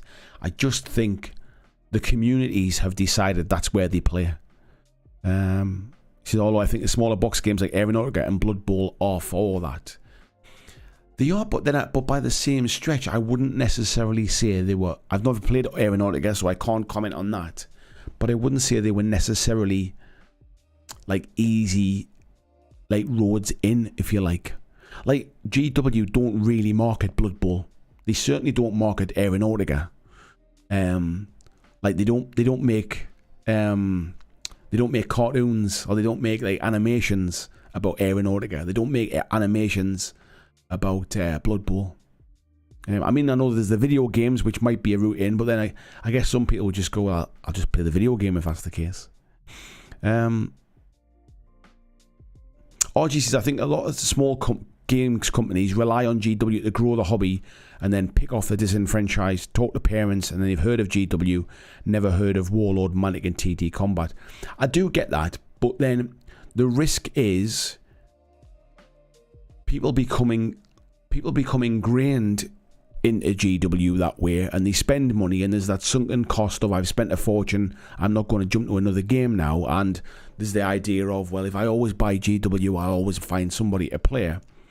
The problem is the people that you get who are disenfranchised, you're then essentially buying, or you're then essentially picking up the kind of I hasten to say negative elements, but people who bring some baggage with them sometimes. Marshall Dungeon says, for other miniature games, they're for stores and things to grab others' interest in other things. Or you like Marvel, look at Crisis Protocol, or you like Star Wars, here's Legion. I think the only company actively trying to maybe pick up newer players are people like AMG with the Marvel license and with the Star Wars license.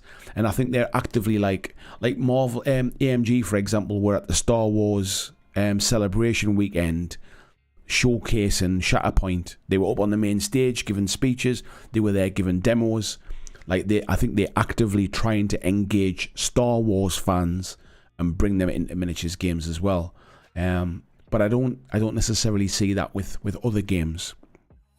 Matt says GW tries with those one-off hybrid board games, tabletop games like Lost Patrol, but they never feed into the main games when it comes to the rules. Yeah, there is an element of that. They're very localized as well. They're only trying to do it in certain markets, which I don't think helps the cause.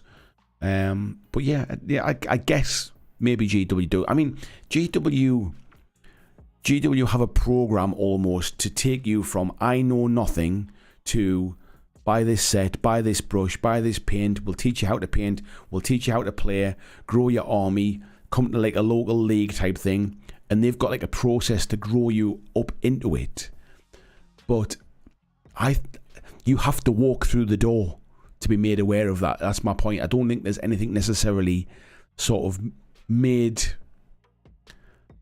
like even having the animation stuff that they do is on Warhammer TV. It's behind a paywall that Warhammer fans will subscribe to. Like no random person is going to discover that like on Amazon or on Netflix or like on something like that.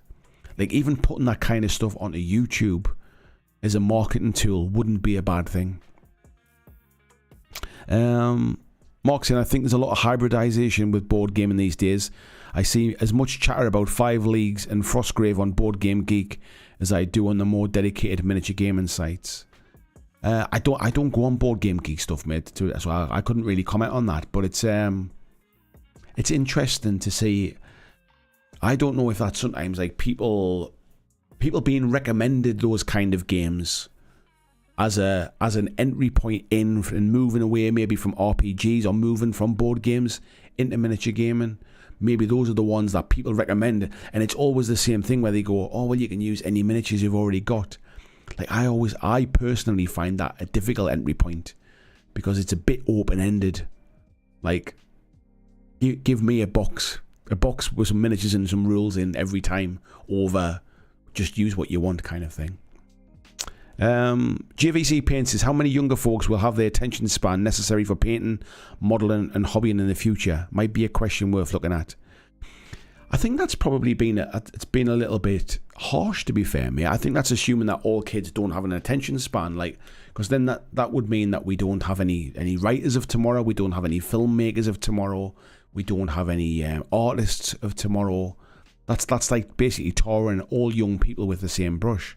I think the folks that would genuinely be interested in our kind of hobby will have those attention spans. Like, just because people like I'm on my phone all day. Like the amount of time I spend on my phone is very, very high, but I still have like the attention span to play games and paint miniatures and stuff. I think that's just like a generalization and a bit of an assumption that young people don't have attention spans. I think they get bored with boring things very quickly. But then I don't necessarily think that's a bad thing. RG says, I started with Napoleonics, Airfix, American Civil War, World War II through a best mate. Left it alone until my kids found GW via schoolmates. But I like Ravenfest, Carnivalia, Mantic Armada, Dead Zone, and Pikeman's Lament.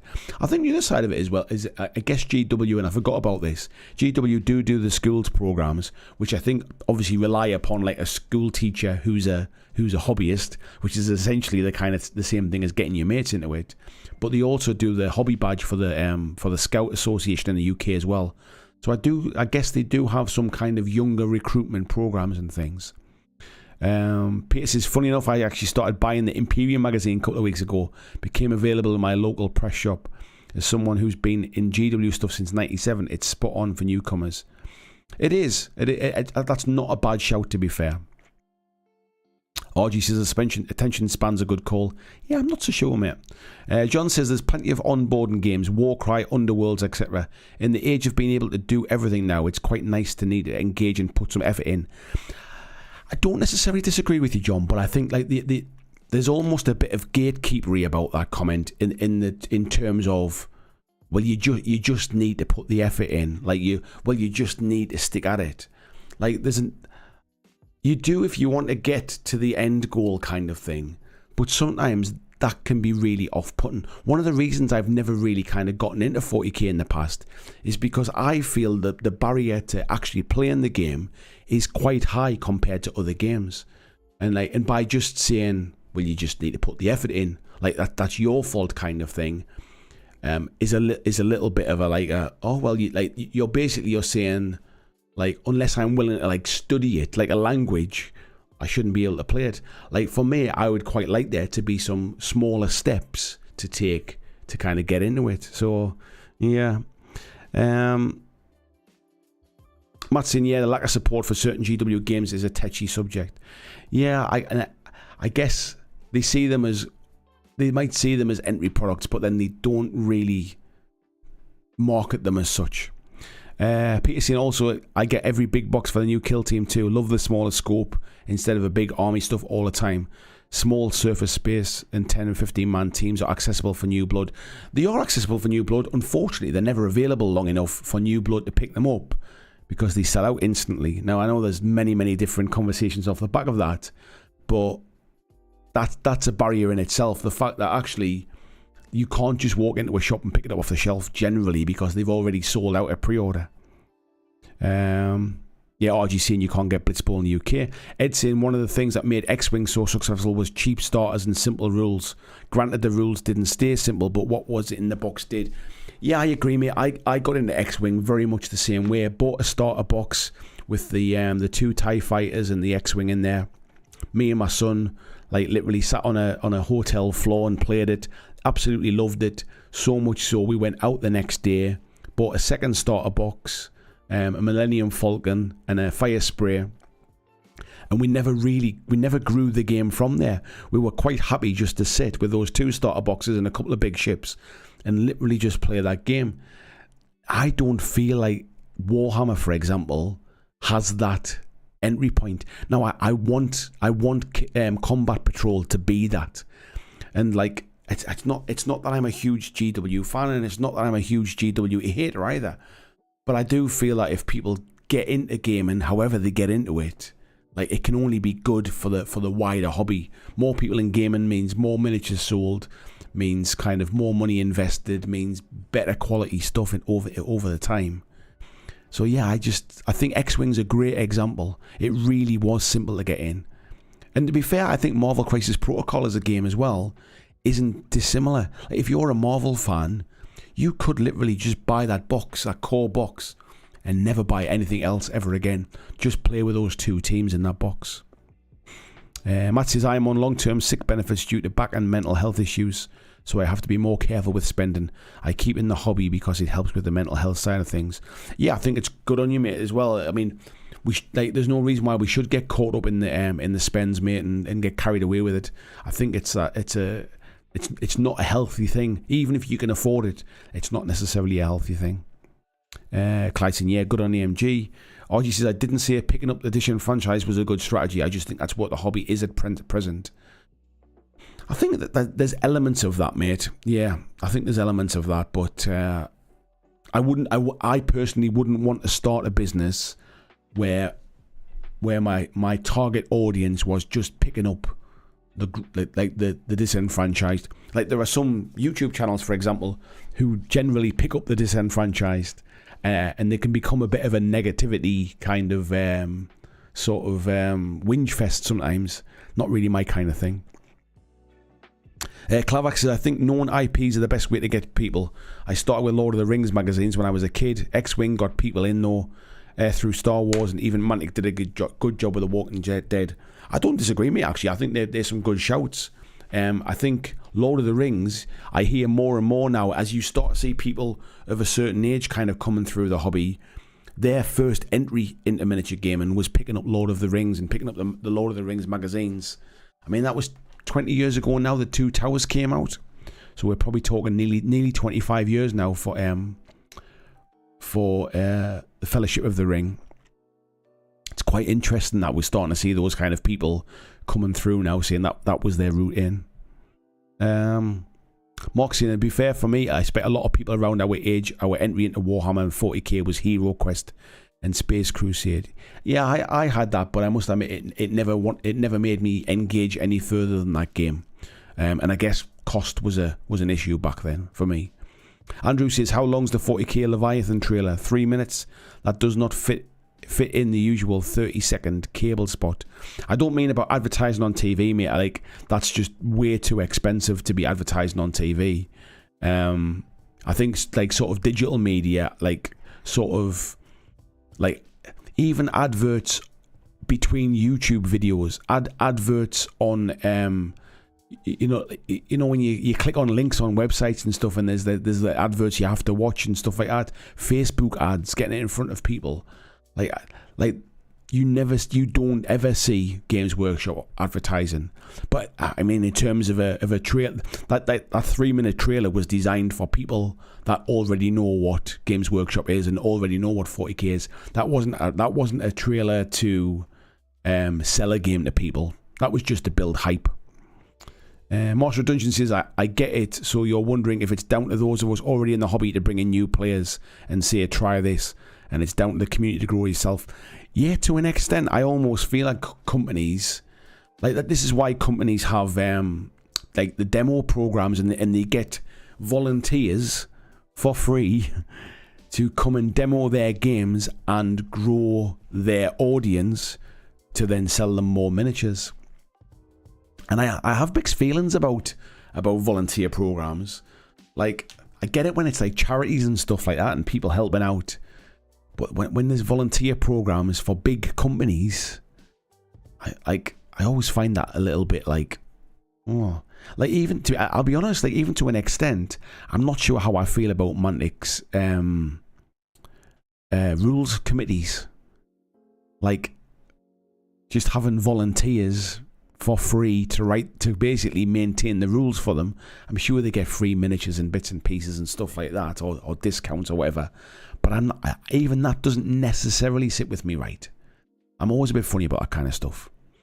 Gene saying, Battletech's reaching former customers for nostalgic reasons, and new ones who heard about the game but never had a chance to play, younger generations, etc. I think it's great.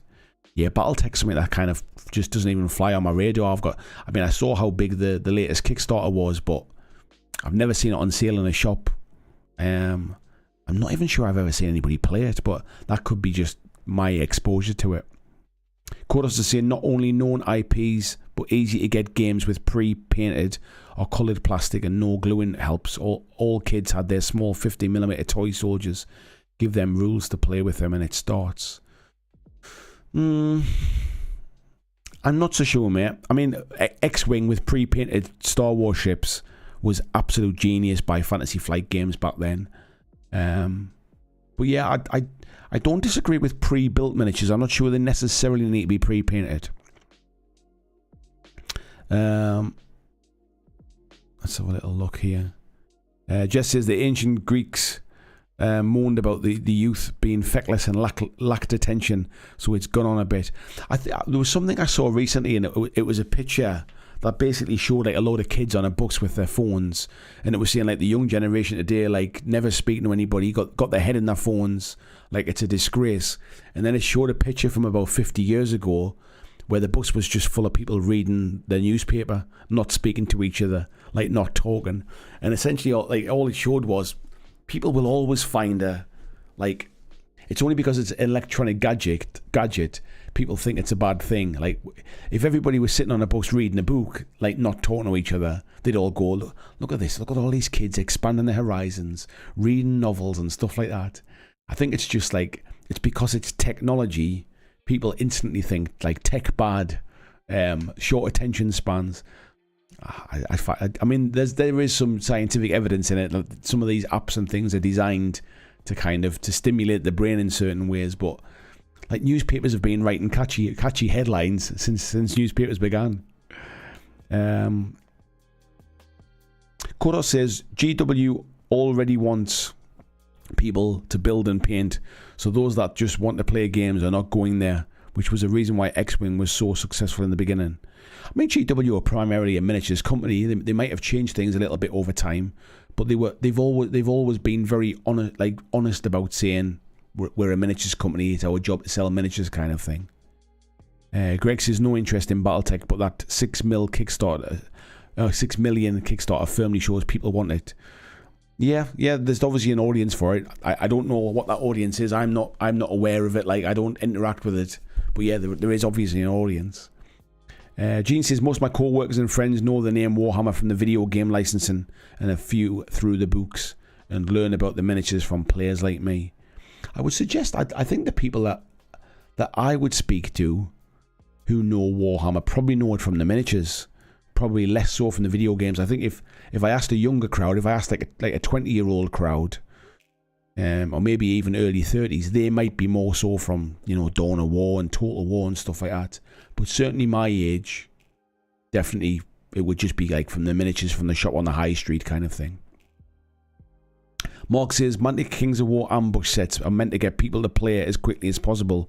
That also helps with impatience and attention span. Yeah, I wouldn't disagree with that. I've not played a game of Ambush, to be fair, like with one of those box sets. I mean, they're super cheap. I think it's great that you can buy those small sets to get started. I'd love to see Mantic support Ambush as an alternative way to play. I do feel like Ambush has kind of been put out there and forgotten about a little bit.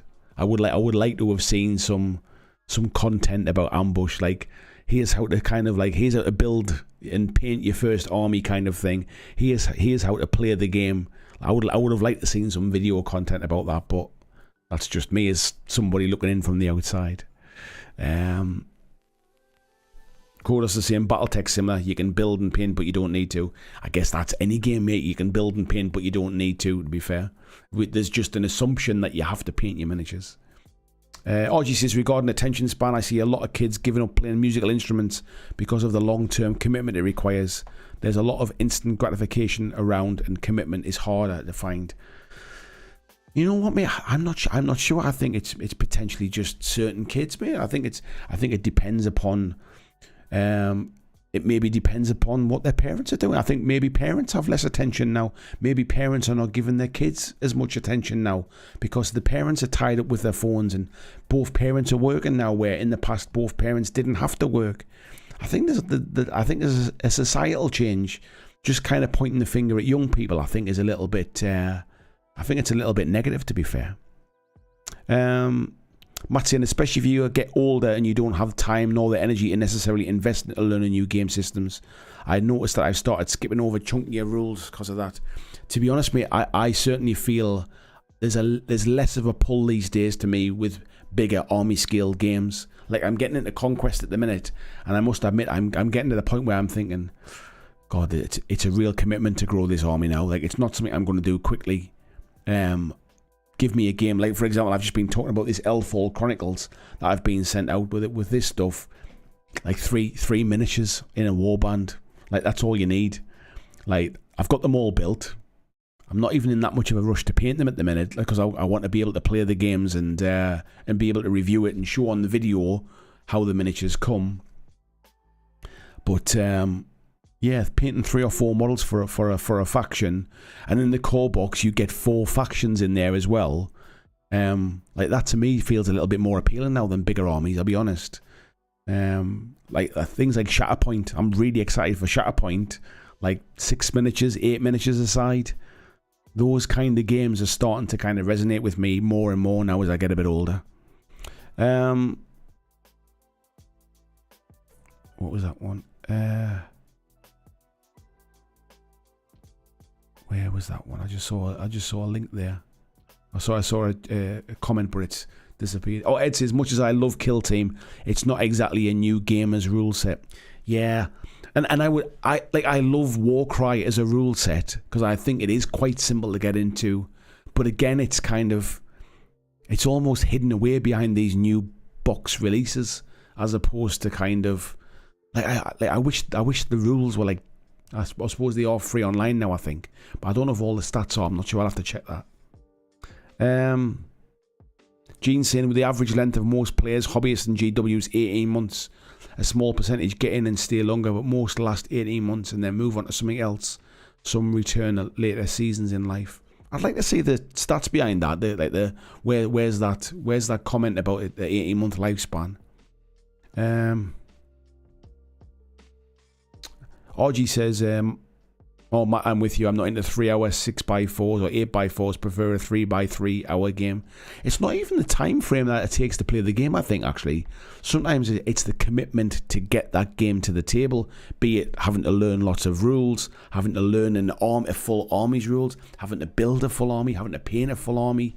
Like, for me, like, if the game takes 2 hours or it takes 2.5 hours, that's not the end of the world. That's 2.5 hours I've got to spend with a friend. But it's if it takes me 10 or 12 months to get that army together, and even more so it takes my friend that amount of time, and they have to spend a fortune, or I have to do 2 armies to allow them to come and join the player, that's when the commitment starts to wane a bit for me, I think. Let's have a little look here. Clavax says, I wonder what IPs kids are into now. I'm not very in touch. Yeah, I'm not sure as well, mate, to be fair. I mean, my little boy, he's like 7 this year, and he's into things like, he obviously watches like a lot of YouTube and stuff, so he's into like Mario, and he's into Nintendo games and things, but he's also into stuff like Rainbow Friends, which is like a video game thing. He's into like Cuphead, the video game. He still loves his Lego. He's massively into Jurassic Park and dinosaurs and things like that. Like, I don't know what the sort of 10 to 14-year-old kids are into, which is obviously a bit different. Mark's in the $40k $50 starter box is a good entry point. I tend to get one each edition. Can you learn to play from that, or is it really just a box of miniatures? I've never tried, to be fair, so I've got no idea. I mean, I recently emailed GW, actually, about 10th edition 40k, and I essentially said, like, I'd love to be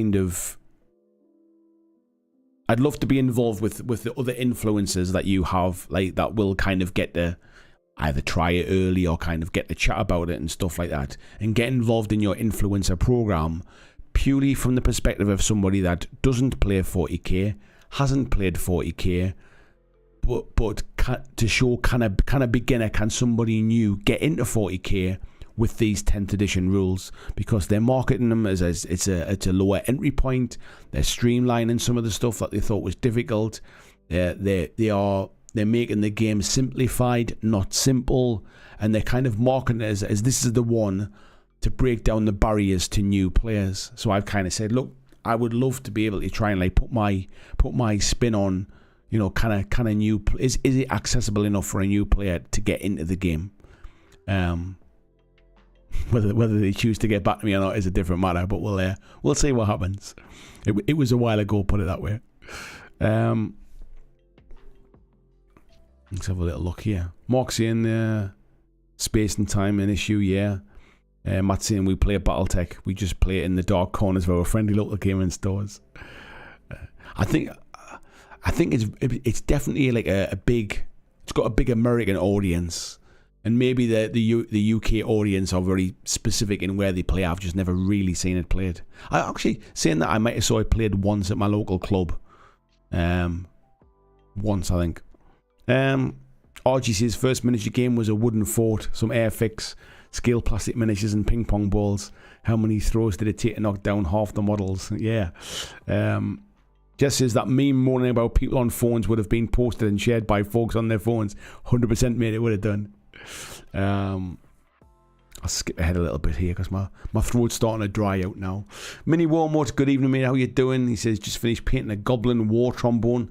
God, I love those gobos. I do like those goblins, I must admit. When I was saying before about Mantic's armies, I think the goblins is probably the one army that I do think is a good range. Matt says, right, it's late. I need to attend to things before sleep. Take care, Matt. Jess says, I never learned to play an instrument because I couldn't focus on it, but I'd make and paint and read like a lunatic.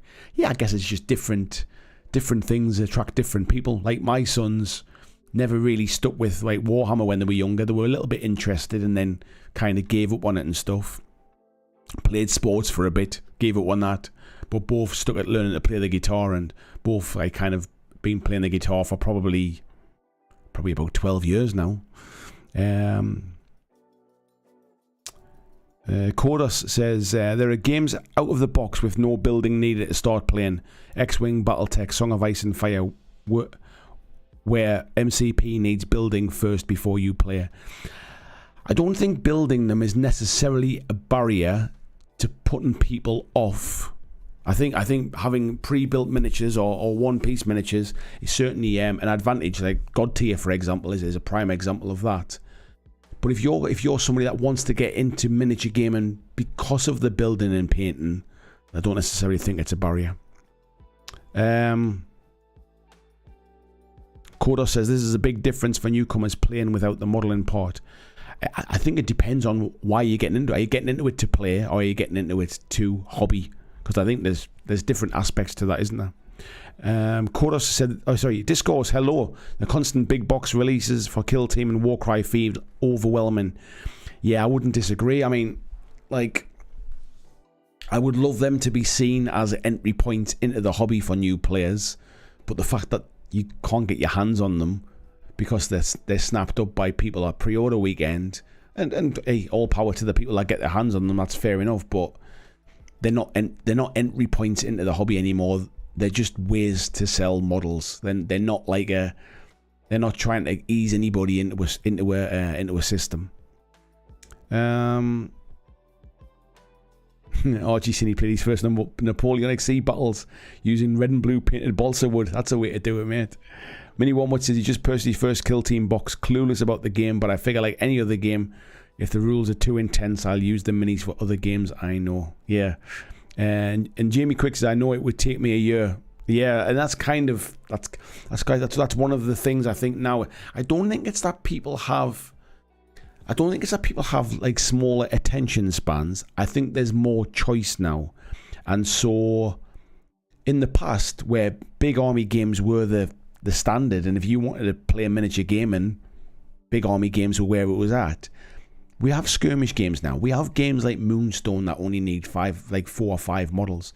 We have games like Relic Blade. We have games that are like things like God Tier, where everything's in the box and you can just play with what's in there. It's already built. We've got games like X-Wing, where it's already built and painted, and it's a universe that people know and are familiar with.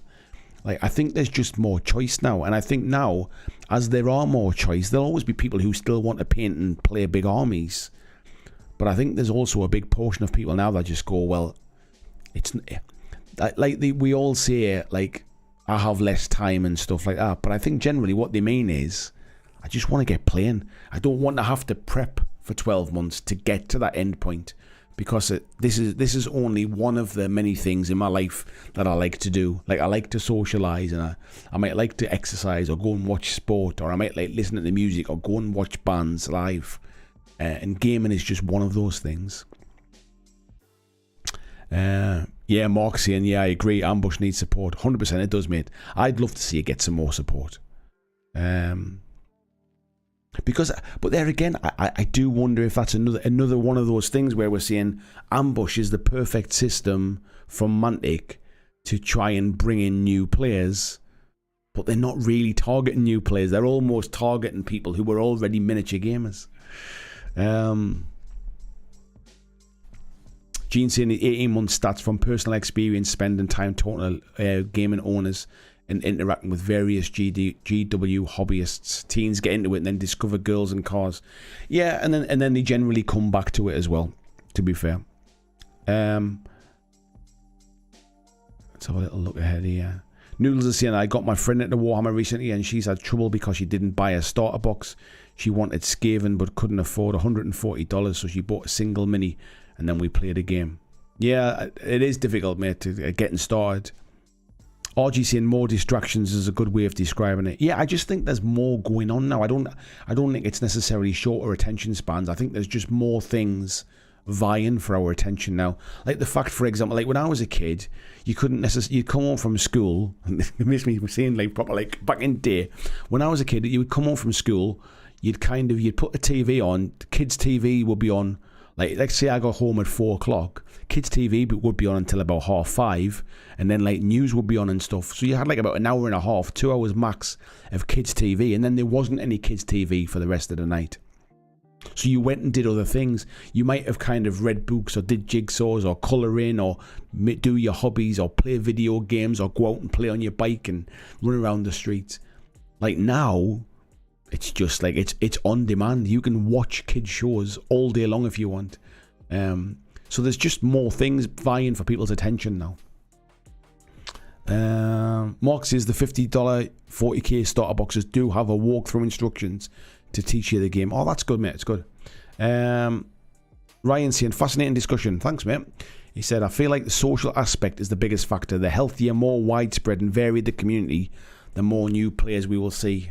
A taught tradition, so to speak. Yeah, I agree. And I'd like to see more like variety in the community. Like we talk about sort of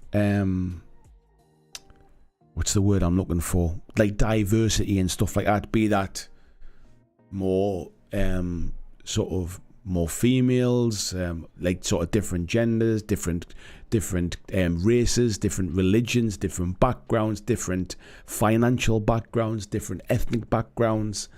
Like we talk about diversity and stuff, and it is still generally a middle class white male hobby, but I don't think it's not targeted at that demographic.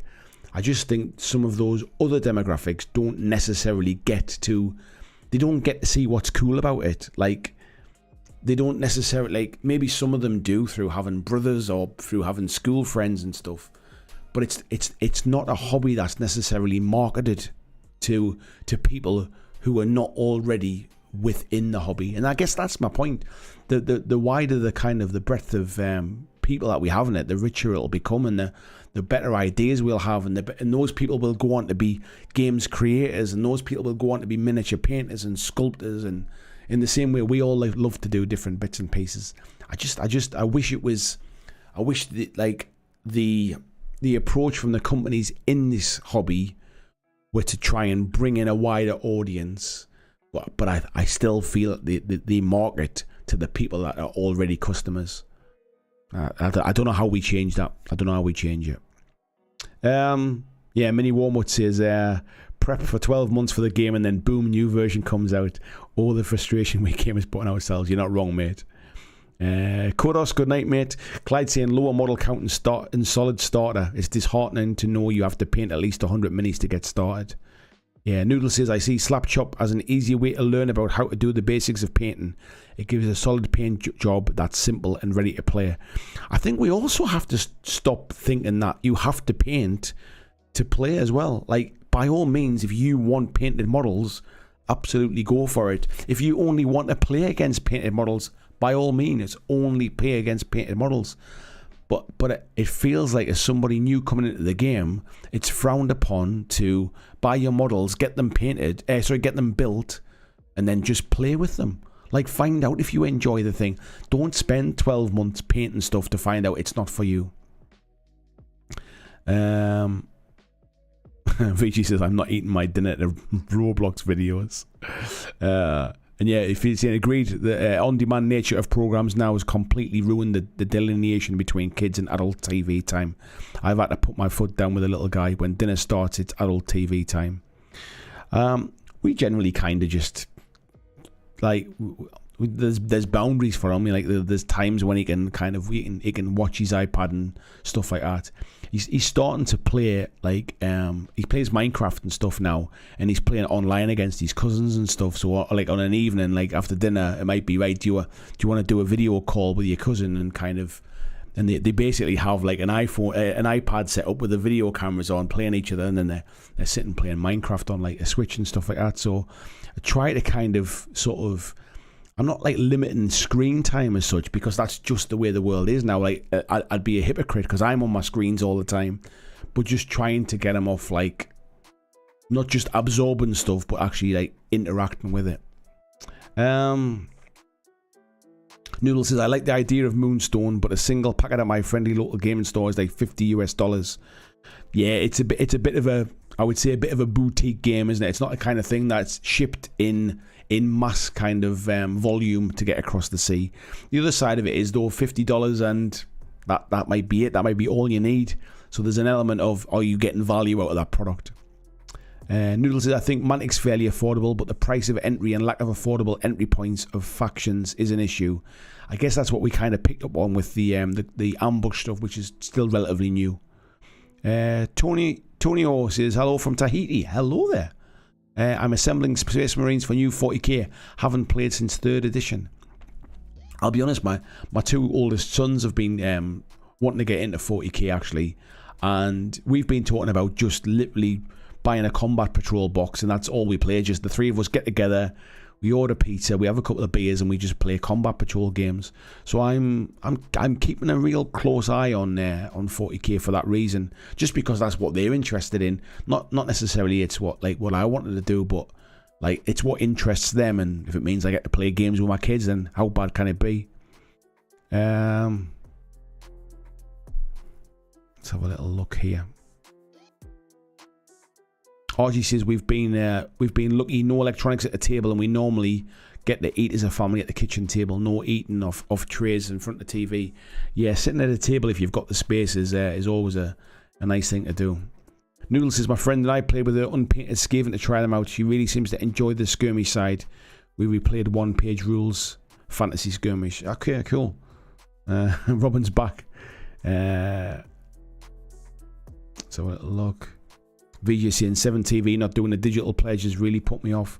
Yeah, I do find that a bit strange, especially when there is a digital copy. It's not like they're saying we're not doing digital rules. You just have to buy the book to do that, and then obviously shipping becomes a bit of a nightmare. It's one of the things I kind of, unfortunately, with Blackside Studios, I'd love to support them, but just the cost of shipping is just a little bit out of my range, and I'm not somebody that wants to buy the digital products.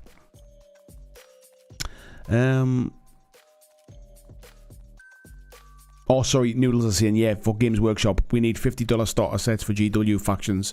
The other systems don't have, is what I was implying. Okay. I guess the other side is $50 starter sets are good if you get enough in them to be able to play with them. There's no point getting a starter set that is only half the amount of models. So there is that as well. Yeah, I get what you're saying as well, VG. I guess they've got their regions, but I know what you mean. Robin says, Mantic is honestly mini agnostic, and I love him for it. You know what, mate? This is where I always get frustrated a little bit, but not at you, just with that kind of term, miniature agnostic. All games are miniature agnostic. Like, I wouldn't say, like, there are no games where you are, like, bound by law to buy their miniatures to play their games. If you want to play 40k, but you want to buy Mantic models, like sort of from Firefight, you can do that. If you want to play AOS, but you want to buy Mantic's fantasy models, you can do that. If you want to play Marvel Crisis Protocol, but you want to download and print off 3D printed Marvel minis, or you want to play with Lego Marvel minis, you can do that. Like, any game is miniature agnostic. So it kind of like, it frustrates me a little bit that people don't see games like that. Like, I wish people would just buy the miniatures they want. I quite like to buy miniatures that are designed for that particular game, just for ease of access for me, and it's easier for me to go, I know what that is because I know what it's called. But all games are miniature agnostic. Every single game out there are rule sets and there are miniatures, and some of them are sold side by side and some of them are sold as completely separate entities, like for example Rangers of Shadow Deep, and then let's say North Star miniatures. Separate things, completely different things. But I just wish people would do that and not put pressure on other people getting into games to have to buy their sort of from that range. And it's especially strong when it comes to Games Workshop stuff. There seems to be a bit of a feeling in the community with Games Workshop stuff that if you want to play a Games Workshop rule set, you have to buy their miniatures, and it's frowned upon. Even at a local club, it's almost frowned upon to say, look, I'm going to 3D print an army, or I'm going to use these miniatures I've already got. These ones here count as my Space Marines or whatever. I just wish it wasn't that kind of rigid. Take care, VG. Thanks, mate. Have a good day. Ryan saying all games are miniature agnostic. Preach. Totally agree. Yeah. And Peter saying just buying a combat patrol starter force is totally viable. We're so used to big armies and switching up our army every battle that we forget we don't have to tinker with it every time. Yeah, and that's kind of how I'd like to kind of to play 40k, I think. And it might be that, you know, once I've built it and I've painted it over time, maybe I decide to like buy a different starter box, a different combat patrol box, rather than growing it to a bigger game. That to me feels a more manageable way to hobby. Jess says someone needs to make an entry game with graduated modular rules, a variety of interesting minis, and as warbands of maybe 10 or 15 single piece minis and a big mini, somewhere around the £60 mark. I think there are some games out there that kind of try to do that, but I don't even mind them being a bit more expensive. I think I'm getting value for money out of it. I just wish there was a way that companies didn't just market their games to existing player bases. I wish there was a way to try and bring in, like, give Mantic props, to be fair. The way they marketed their latest Dungeon Saga Origins Kickstarter was around kind of like bringing in the next generation of gamers and stuff. But then they don't advertise it to that kind of next generation. They basically they're wanting you as an existing player to buy it, to play with your kids, to play with to play with non-players. So then again, you're the one that's doing the market, and you're the one that's going out there and trying to find new players to play it. Mark says the problem with GWs, you have hundreds of specific models and units, and it's easier to deal with 50 plus models when both players know what they are, rather than trying to remember what counts as what. Yeah, I get that, but then that's and to be fair, that's my opinion as well. But and almost enforcing that on other players, like because I choose to do that, I would never enforce that on another player. But I feel like the community does do that. Yeah, Noodles is saying Mantic's great though, their ambush sets are affordable, yeah. And as a dedicated game, I just want Twilight Kin and I want Retro Dark Elves. Well, I'm sure as you can hear, my voice is dry as sticks. I'm running on fumes now, and I'm getting up in the morning to go to the gym again for my first day back this week. So I'm going to go and have a good night's sleep. Thank you every single one of you who've been in the chat tonight and contributed to this. This was kind of a little bit different tonight. It was more just kind of chuck a comment in there, tell you kind of what my thought process was, and then let's have a bit of a discussion about it, because I was just interested in what people think, because I do feel that we need to bring in new players. We need to widen our hobby. We need to kind of diversify in terms of making the landscape easier to access, not dumbing down the games that are there that people enjoy playing. I'm not talking about making 40k easier or simplifying it. I'm not talking about making Kings of War like only 1,000-point games and only 10 models and like changing the rules to make it easier. I just mean the onboarding process, the route into finding miniature games. I wish that was easier. That's kind of the point I'm trying to make. So, yes, no idea what's coming the rest of this week.